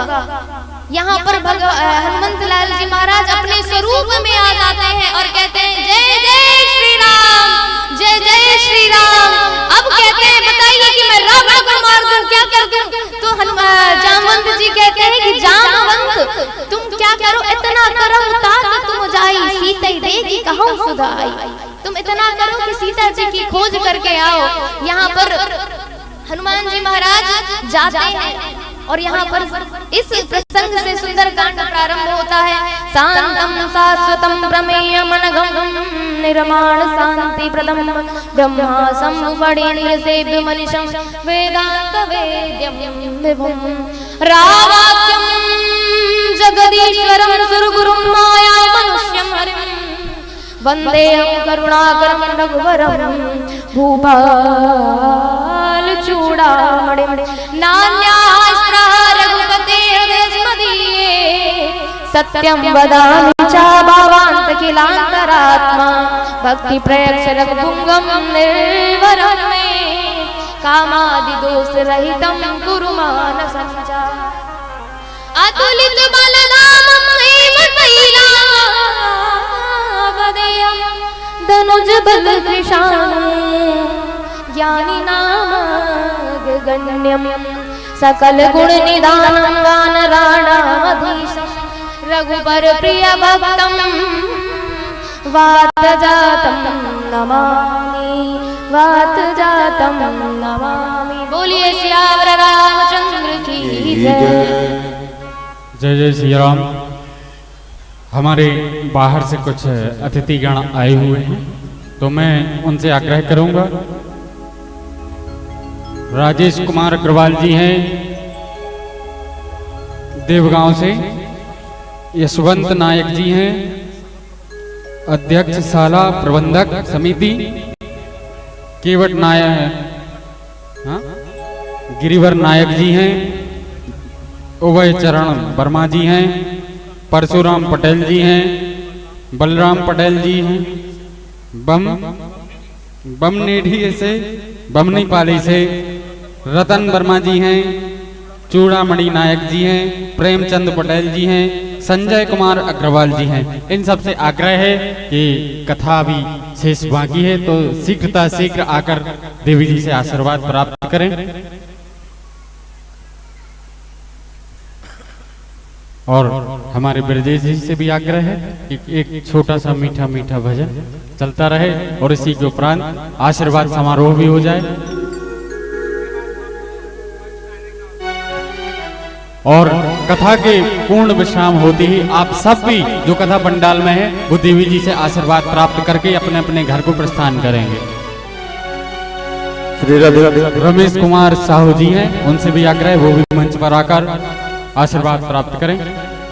राम रमैया गाए जा, हरि से लगन लगाए जा। राम रमैया गाए जा, राम से लगन लगाए जा। राम रमैया गाए जा, राम से लगन लगाए जा। राम ही तारे राम उबारे, राम ही तारे राम उबारे, राम नाम दोहराए रमैया गाए जा, राम से लगन लगाए जा। राम रमैया गाए जा, राम से लगन लगाए जा।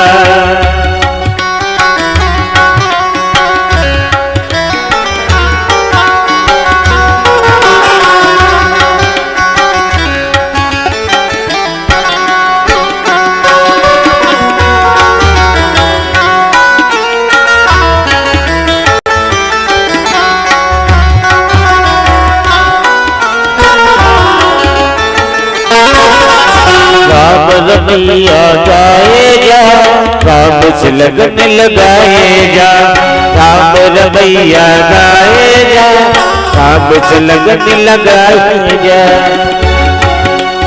राम ही तारे राम उबारे, राम ही तारे राम उबारे, राम नाम दोहराए जा।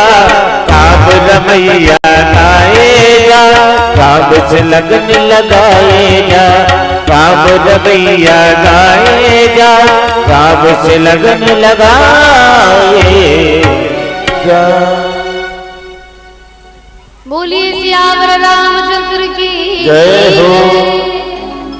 जामवंत के वचन सुहाए, सुनी हनुमंत हृदय अति भाए। तब लगी हुई पर क्यों तुम भाई, सह दुख कंद मूल फल खाई। यहाँ पर जैसे ही हनुमंत लाल जी कहते हैं जामवंत जी के वचन हनुमान जी को बहुत ही अच्छे लगे, सुहावने लगे महाराज। हनुमंत जी कहते हैं जब तक मैं सीता जी की खोज करके ना तब तक आप लोग यही सही दुख कंद मूल फल खाई। दुख विपत्ति को सहकर महाराज यही मेरा इंतजार करना। इस प्रकार हनुमान जी कहते हैं। और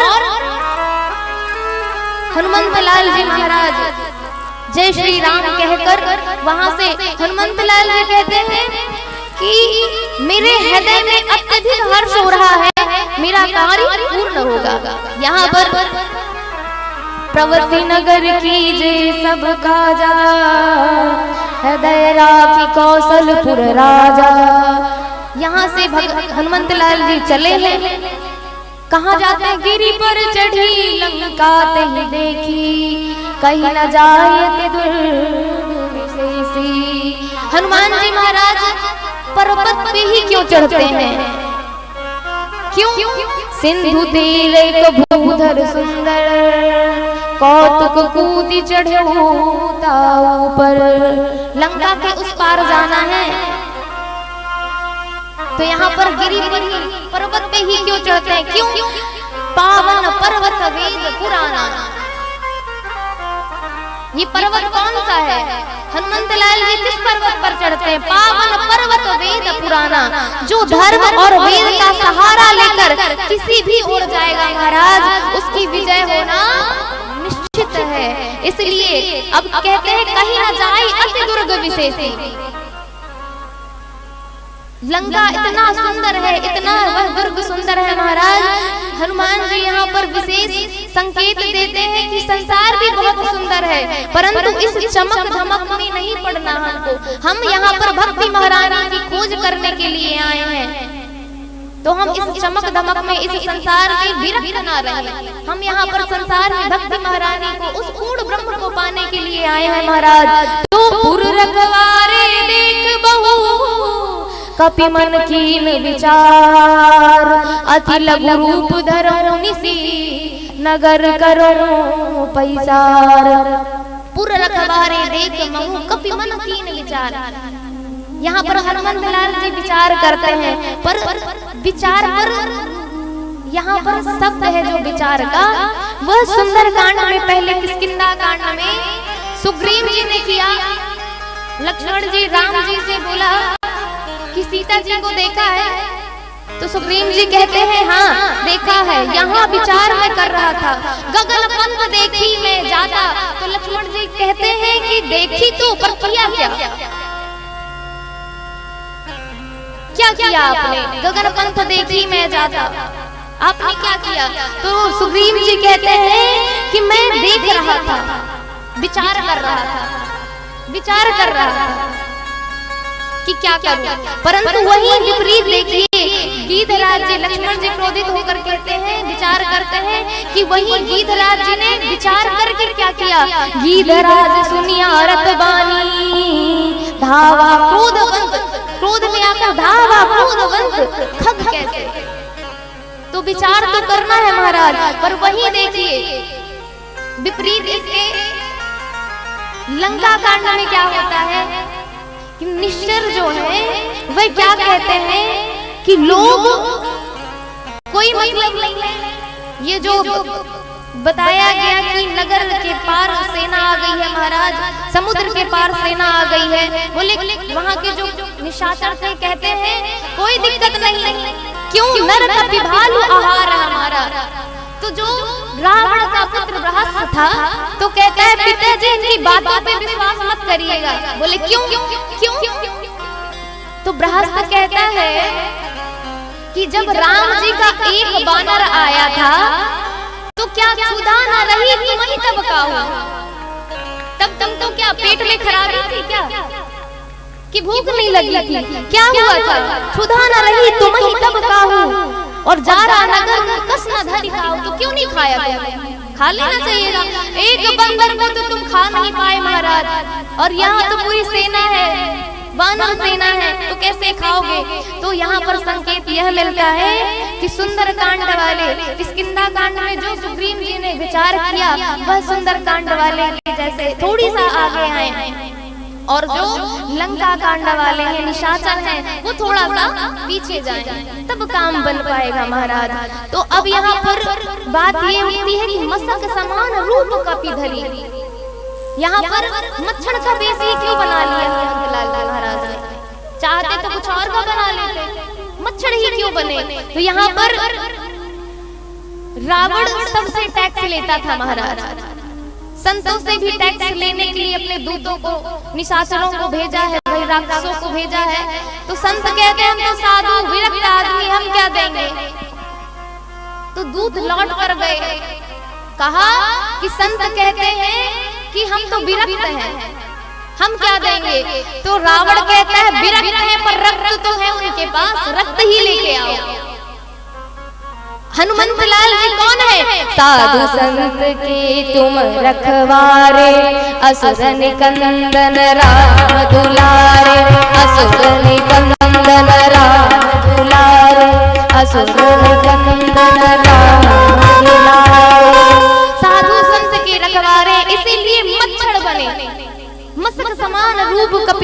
हनुमान जी ने कहा आप लोग चिंता मत करो, मच्छर का काम क्या होता है, सोने नहीं देता वो। और लंका में लंका क्या है, सोने की है।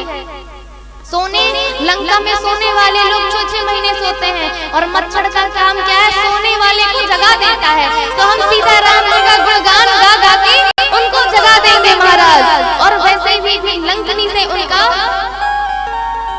लंकनी मिली, नाम लंकनी एक निश्चरी, सो कह चलसी मोहिनी निगरी। लंकनी मिली, हनुमंत जी को लंकनी मिली है महाराज। परंतु राक्षसों का ऐसा स्वभाव होता है कि आप कितने भी छोटे बन के रहो, पर वो आपकी उपेक्षा करेंगे ही। पर एक संत का भाव है, वेदांत हमारा स्वाभिमान, शिष्टता हमारी सीता है, और हर रोज हमारा रामायण, रोज हमारी गीता है। जब तक होती है शांति हृदय में, तब तक हम होते हैं केवल भारत, और जब प्रलय युद्ध छिड़ जाता है तो हो जाते हैं हम ही महाभारत। हमारे अंदर नम्रता विनम्रता होनी चाहिए। हमारी विनम्रता को कोई कायरता समझ ले महाराज, हमारी महानता को कोई बुद्धिमानी ना समझे, मूर्खता समझे, मजबूरी समझे, तो यह करना नहीं चाहिए। तो हनुमान जी क्या करते हैं, जान नहीं मरम सठो मोरा, और मोर आहार जहाँ लगी चोरा। हनुमंत लाल जी पूछते हैं महाराज कि अच्छा तू चोर को खाती है, चोर को खाती है कि चोर को रखाती है? सबसे बड़ा चोर तो तेरे राज्य में ही बैठा है, जो हमारी सीता माता को हरण करके लेके आया है। तो तुझे तो चोर को खा लेना चाहिए। तो तू चोर को खाती नहीं है, तू रखाती है, उसकी रक्षा करती है। तब यहाँ पर मुटिका एक महाकपिहनी, रुधिर बमत धरनी ठनमनी, पुनि संहार उठी सो लंका, जोरी पानी कर विषय असंका। एक क्षण का सत्संग हनुमान जी का वह उसके गति मति को सुधार देता है, और कहती है तात स्वर्ग अपवर्ग सुख दरई तुलाइक तूल नताई सकल मिली, जो सुख लव सत्संग। लव निवेश के सत्संग से आज जो लंकनी है वह ब्रह्मा जी की गिरा याद आ गई, वाणी याद आ गई कि चलत बिरंज कहा हुई चीना, कि जब यहाँ का विनाश होगा ना, तब जब रावण का विनाश होगा तब जान लेना कि तुझे एक सत्संग मिलेगा। कौन सा? मुष्टिका का मिलेगा। और वह ब्रह्मलोक को चली जाती है महाराज। जब कुसंग पर सत्संग का प्रभाव पड़ता है ना, प्रहार पड़ता है, तो जो बुराई है अपने आप बाहर निकल आती है, और साधक संभल संभल कर अपने लक्ष्य पर चलने लगता है महाराज। और हनुमंत लाल जी ने प्रवेश किया है, वहां पर क्या देखा कि गया दशानन मंदिर माही, हर तरफ देखा कि मंदिर ही मंदिर, मंदिर ही मंदिर। क्यों मंदिर मंदिर क्यों बने हैं? हर एक राक्षस स्वयं को अपने आप को भगवान समझते हैं, इसलिए वहां पर क्या लिखा है, नाम के साथ मंदिर लिखा है। और वहाँ के स्वामी जो निशाचर है भाई, जिनका भी नाम लिखा होगा राम जी जाने। तो यहाँ पर एक चीज विचित्र देखी, क्या देखी कि राम नाम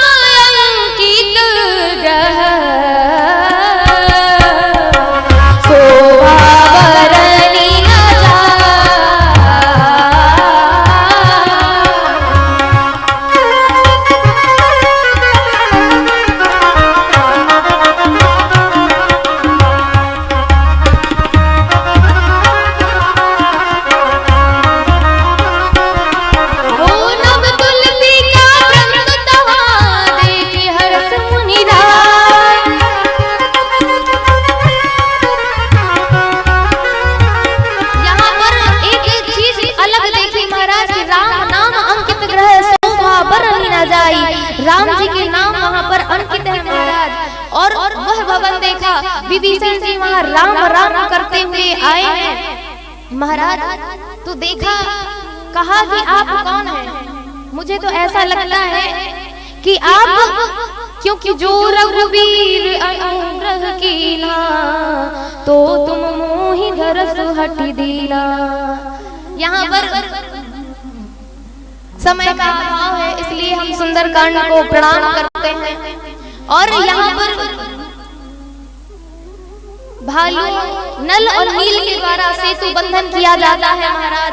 और सेतु बंधन करके भगवान की वानर वाहिनी सेना सागर के पार जाती है। और जैसे ही सागर के पार जाती है तो रावण, जितने भी वहां के अत्याचारी दुराचारी हैं महाराज, वह सब उनका उद्धार करते हैं भगवान राघवेंद्र सरकार। और असत्य पर सत्यता की जीत होती है, भगवान रावण का वध करते हैं। और रावण का 20 बाण भुजाओं पर मारते हैं, 20 भुजा से 20 बाण से भुजाएं काटी भगवान ने, 10 से मस्तक काटे हैं। और एक बाण से, वो है बाण 31वां बाण, जो नाभि कुंड को सुखा देता है, अमृत को सुखा देता है। इस प्रकार रावण का वध होता है महाराज। और यहाँ पर विभीषण जी, हनुमंत लाल जी, अंगद जी महाराज श्री सीता जी को आदर सहित सम्मान सहित लेकर आते हैं। और वहां पर श्री किशोरी जी की अग्नि परीक्षा होती है। फिर आइए यहाँ पर क्या हाल है अयोध्या का, वह देखते हैं। रहा एक दिन आबादी अधारा,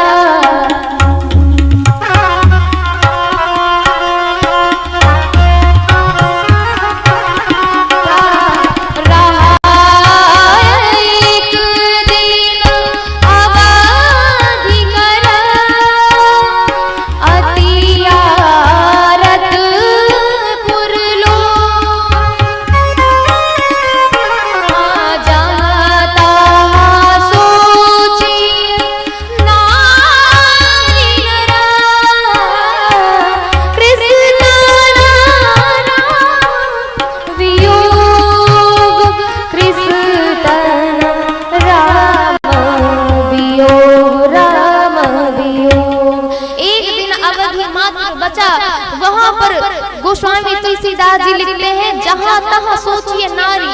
नारी क्यों पहले लिखा? नारी इसलिए क्योंकि नारी के कारण ही भगवान अवन को गए और नारी के कारण ही रावण से युद्ध हुआ। अगर युद्ध हो जाता और भगवान ना आते तो नारी को कलंक लगता। इसलिए गोस्वामी तुलसीदास जी नारी की विरह दशा को बताते हैं, जहाँ तहाँ सोचिए नारी नर कृष्ण राम वियोग। भरत जी के क्या हाल है, रहा एक दिन अवधि अधारा। प्रभु कहते हैं कि एक दिन अवधि है और राघवेंद्र सरकार बताते हुए आते हैं कि सीता जी है किशोरी जी, यहाँ पर कुंभकर्ण का वध हुआ, यहाँ पर मेघनाद का सारा सब मुनि के आश्रम को प्रणाम करते हुए आते हैं और वहाँ उनके नेत्र राघवेंद्र सरकार के सजल हो गए। तो हनुमान जी कहते हैं जो जगत को हंसाता है उनके नेत्र क्यों सजल है आज। तब यहाँ पर राघवेंद्र सरकार बताते हैं कि जो मेरा भरत है, आप संत का रूप धर कर जाइए और सूचना दीजिए। और सूचना देते हैं महाराज हनुमान जी, रिपुरन जीत सुजस सुर गावत सीता सहित अनुज प्रभु आवत।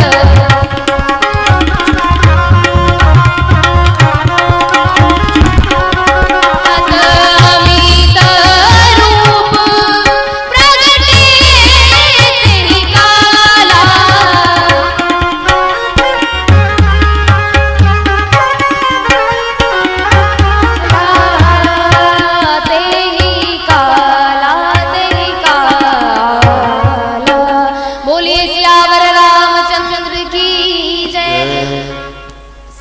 रूप में हनुमान जी महाराज कहते हैं, भैया भरत जी रणभूमि में शत्रु को परास्त करके आपके भैया राम जी अपने भैया जानकी सहित आ रहे हैं और उनका विमल यश दीवता सारे गा रहे हैं। जिस जब भगवान आए हैं, पुष्पक विमान उतरा है, तो सभी ने, अयोध्या नगर निवासी ने बड़े प्रेम आनंद के साथ, उत्साह के साथ उनका स्वागत किया है। अमित रूप प्रगटे ते ही काला, भगवान अमित रूप, अनेक रूप बनाकर वहां पर सबसे मिलते हैं। और यहाँ पर जैसे ही मिले, वशिष्ठ जी ने उनका राज्याभिषेक किया है। कंचन कलश विचित्र सवारे, सब धरे सज निज निज द्वारे, बंदन बार पताका के तू, सबिन बनाए मंगल हेतु, वेद मंत्र मुनिवर उच्चरहि, वेद मंत्र मुनिवर उच्चरहि, नग सुर मुनि जय जय।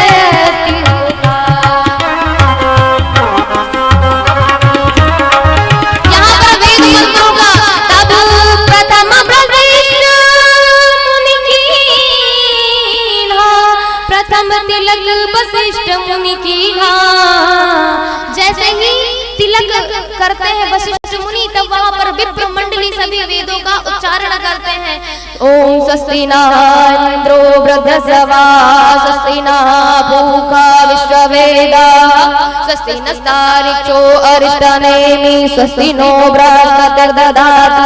बड़े आनंद उत्साह के साथ राम जी का राज्याभिषेक किया गया महाराज, और बड़ी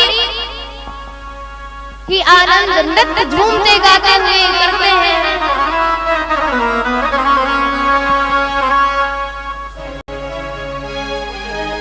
श्री राधे।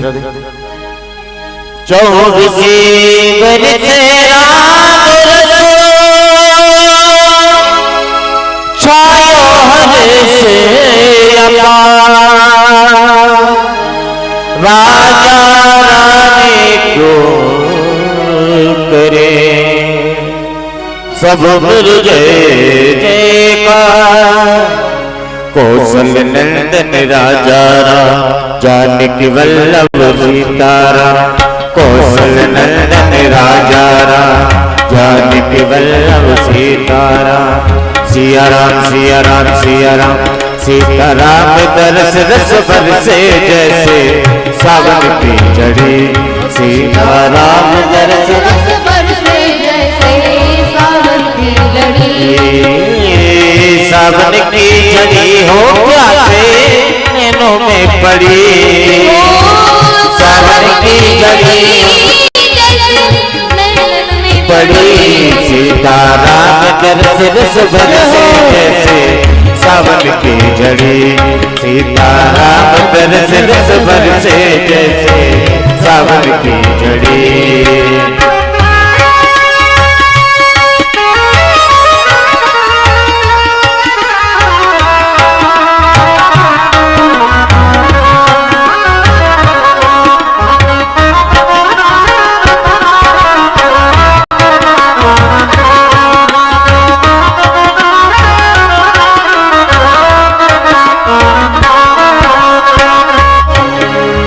राम लगन अनमोल लगीने, राम लगन अनमोल लगीने, भगत अंगूठी में जड़ दीने। सीता जैसे सोहेर जैसे,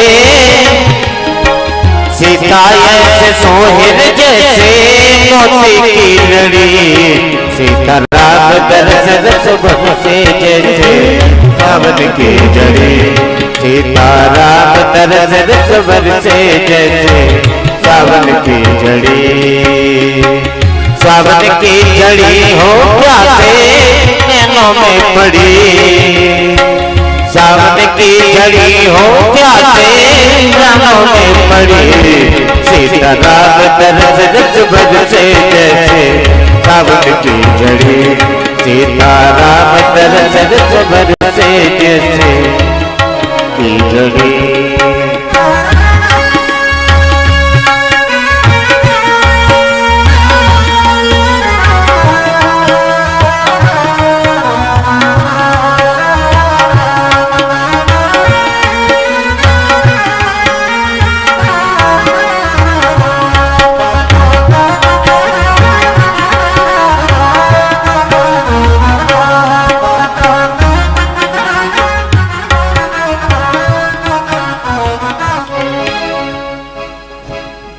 राघवेंद्र सरकार की जय हो। देखिए, आज बड़ा जो दिव्य उत्सव चल रहा है, यह वास्तव में जो देव भूमि है, 9 दिन में वास्तव में हम लोगों को लगा कि यह देव भूमि ही है। यहाँ के जो लोग हैं वह हर संपदा में और बहुत अग्रणी है। आज मैं ये चाहूँगा कि भगवान का जो विश्राम का दिवस है, जो उनका राज्याभिषेक है, तो जितनी भी मेरी माताएं बहनें हैं या मेरे भाई हैं, वो जरूर आकर के और भगवान का आशीर्वाद प्रदान करें। ऐसा मैं मानता हूँ कि यह जो आपका नगर है, यह साक्षात अयोध्या है। इस भूमि में न जाने कितने देवता, कितने सिद्ध, कितने देवता इस लीला को देख रहे हैं, और उनकी कृपा तो इस बस्ती के ऊपर रहेगी ही रहेगी, और उनकी छत्र छाया हम जैसे ब्राह्मणों के ऊपर भी बनी रहे। तो मैं ये चाहता हूँ कि ये साक्षात जो विभूति है, मूर्ति है, इनका लाभ अवश्य लें। जिनके पास जो भी है दे करके, पुष्प माला जो भी है करके उनका आशीर्वाद लें। बोलिए राघवेंद्र सरकार की जय। और मैं चाहूँगा कि देवी जी, जो मुझे बड़ा प्रिय गीत लगा, वह गीत जो है देवी गीत की प्रस्तुति दे दे। इसके बाद जो है आप लोग आशीर्वाद क्रमशः लेते रहे। बोलिए राघवेंद्र सरकार की जय। और आज जो सबरी मैया का प्रसंग आप लोगों ने सुना, जो ये राम रूपी सभा को और जो ये बेर रूपी जो भगवान ने कृपा दिलाई है, वह बेर का स्वाद अगर थोड़ा भी मीठा हो जाएगा तो आपके जितने भी कार्य हैं वह नष्ट हो जाएंगे, और वह दुनिया जो है बड़ी मीठी नजर आएगी। इसलिए ये राम रूपी सभा को और ये जो है बेर रूपी जो सबरी ने प्रसाद खिलाया है, बेलनी मैया ने जो प्रसाद खिलाया है, वह आपके जीवन को ओत प्रोत कर दे। हम सब यही प्रार्थना करेंगे। बोलिए राघवेंद्र सरकार की जय। सुंदर गीत सुनिए छत्तीसगढ़ी गीत। बोलिए सियावर रामचंद्र की जय। हुआ मामान की पत्नी, करेला पान के दोना हुआ मामान की पत्नी, करेला पान के दोना झूपत झूपत आवे दाई मोरे, झूपत झूपत आवे दाई मोरे अंगना हो।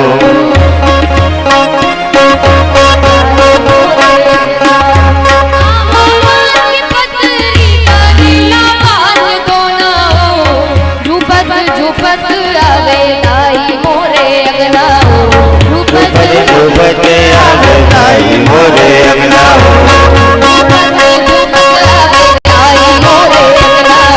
झूपत झूपत आवे दाई मोरे अंगना हो।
झूपत आवे दाई मोरे अंगनाओ झूपत आवे दाई मोरे अंगना हे आमा पान के पतरे करेला पान के दोनाओ झूपत आवे दाई मोरे अंगनाओ झूपत आवे दाई मोरे अंगनाओ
अवध में बाजे सहनाई हो रामा राम भय राजा अवध में बाजे सहनाई हो रामा राम भय राजा अवध में बाजे सहनाई हो राम भय राजा राम भय राजा हो राम भय राजा राम भय राजा अवध में बाजे सहनाई हो रामा राम भय राजा अवध में बाजे सहनाई हो राम भय राजा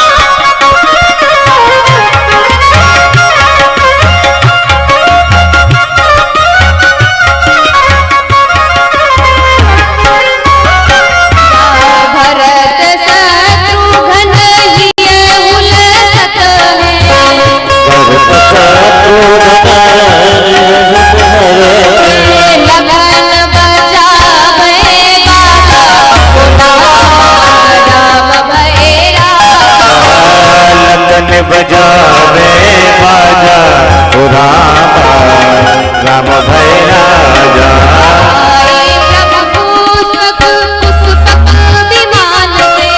आए प्रभु पुष्पक विमान से हर्षित नगर समाजा हो राम भय राजा हर्षित नगर समाजा हो राम भय राजा हर्षित नगर समाजा हो राम भय राजा बाज सहनाई हो राम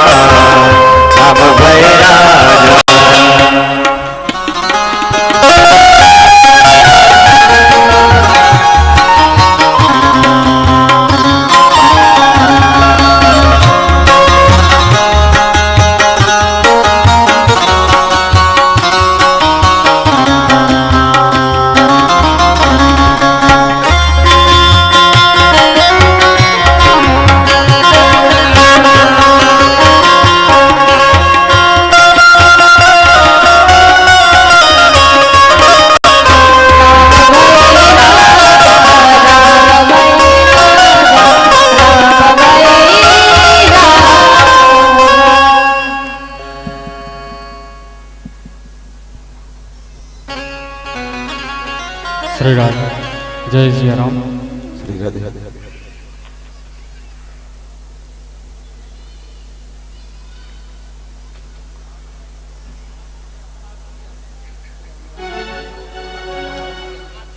श्री राधे। केवल 2 लाइनें आप सभी के लिए। श्री राधे। जब तक भजन चल रहे हैं, धीरे धीरे भजन चल रहे हैं, आप लोग बारी बारी से आकर देवी जी से आशीर्वाद प्राप्त कर सकते हैं। तो मंच की व्यवस्था को देखते हुए बारी बारी से एक एक करके आके आशीर्वाद प्राप्त करके अपने स्थान में बैठे, उसके पूर्व पर आरती हो। सेवक बात की कर ले नहीं पछताएगा, सेवक बात की कर ले नहीं पछताएगा। अपनी औलाद से,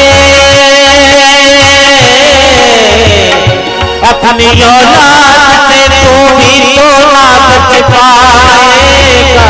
सेवक बात की कर ले नहीं पछताएगा, सेवा बाप की कर ले नहीं पछताएगा, सेवा बाप की कर ले नहीं पछताएगा, सेवा बाप की कर ले नहीं पछताएगा। हो राम नाम के हीरे मोती मैं बिखराऊं गली गली, ले ले ले कोई राम का प्याला शोर मचाऊं गली गली, ले ले कोई राम का प्यारा शोर मचाओ गली गली, राम का प्यारा शोर मचाओ गली गली। राम नाम के हीरे मोती, राम नाम के हीरे मोती मैं बिखराऊं गली गली, ले ले कोई राम का प्यारा शोर मचाओ गली गली, ले ले कोई राम का प्यारा शोर मचाओ गली गली।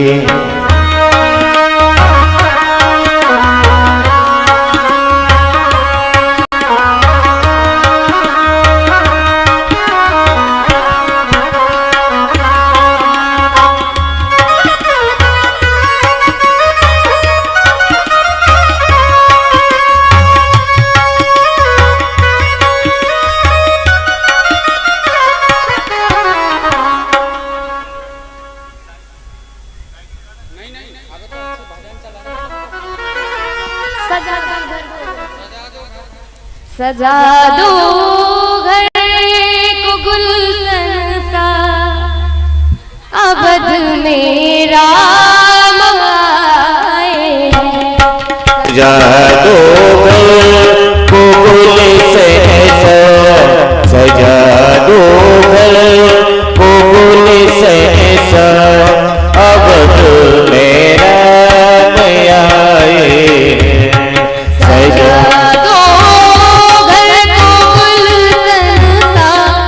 अवध में राम आए हैं। सजा लो घर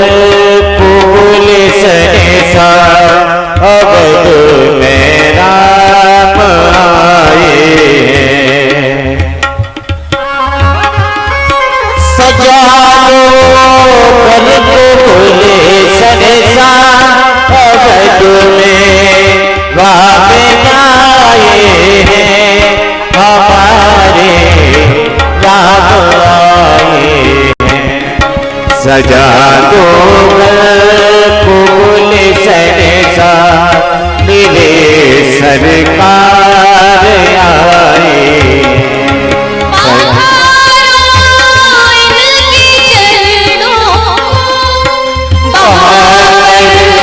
प्रेम की गंगा पधारो इनके चरणों को बहाकर प्रेम की गंगा।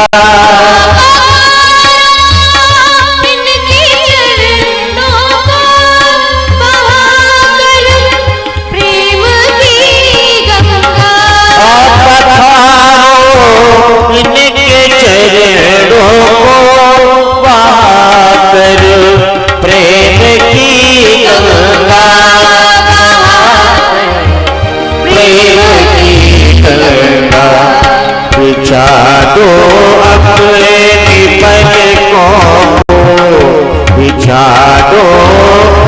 अपने पलकों को मेरे सरकार आए। सजा दो घर को बोले सहसा मेरे श्री राम आए।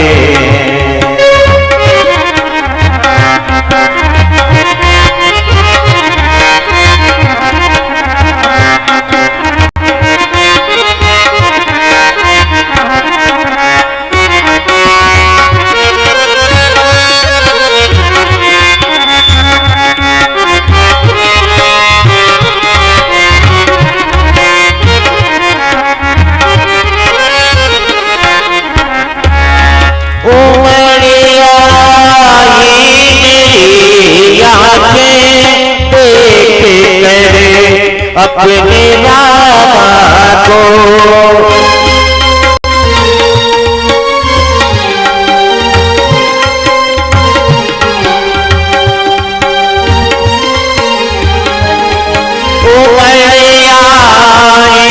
मेरी आंखें देख कर अपने रामा को देख कर अपने रामा को हुई रोशन मेरी कन्या हुई रोशन मेरी कन्या मेरे भगवान आए। सजा दो घर बोले सहसा मेरे श्री राम आए।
फिर नहीं जाना तेरी इस सोनी दुनिया से तुम्हार फिर नहीं जाना तेरी इस सोनी दुनिया से तेरी इस सोनी दुनिया से कहो हर हम कहे सबने कहो हर दम कही सबसे मेरे भगवान आए।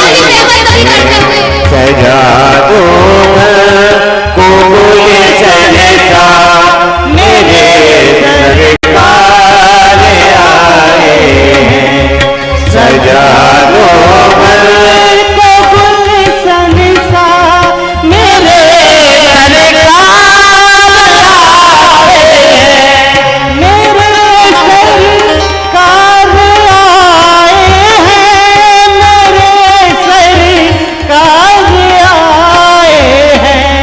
सजा दो घर को बोले सहसा मेरे श्री राम आए।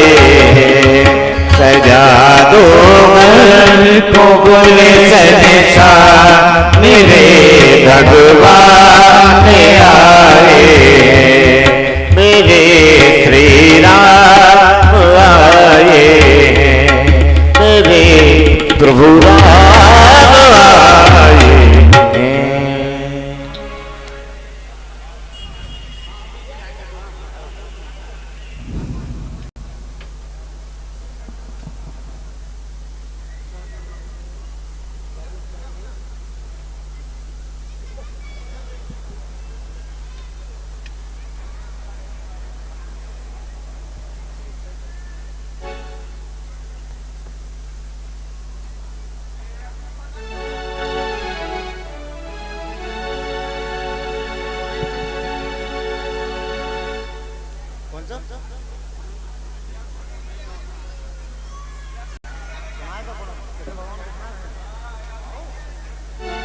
लीजिए छोटा सा भजन और इसके तत्पश्चात आरती।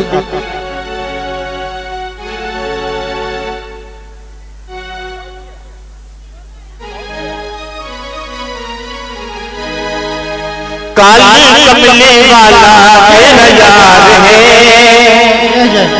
काली कमले वाला मेरा यार है, मेरे मन का मोहन तो दिलदार है। काली कमले वाला मेरा यार है, यार है, यार है, मेरे मन का मोहन तो दिलदार है। काले कमले वाला मेरा यार है, यार है, यार, मेरे मन का मोहन तो दिलदार है। तू मेरा यार है, मेरा दिलदार है। तू मेरा यार है, मेरा दिलदार है। ओए ओए ओए ओए काली कमले वाला मेरा यार है, यार है, मेरे मन का मोहन तो दिलदार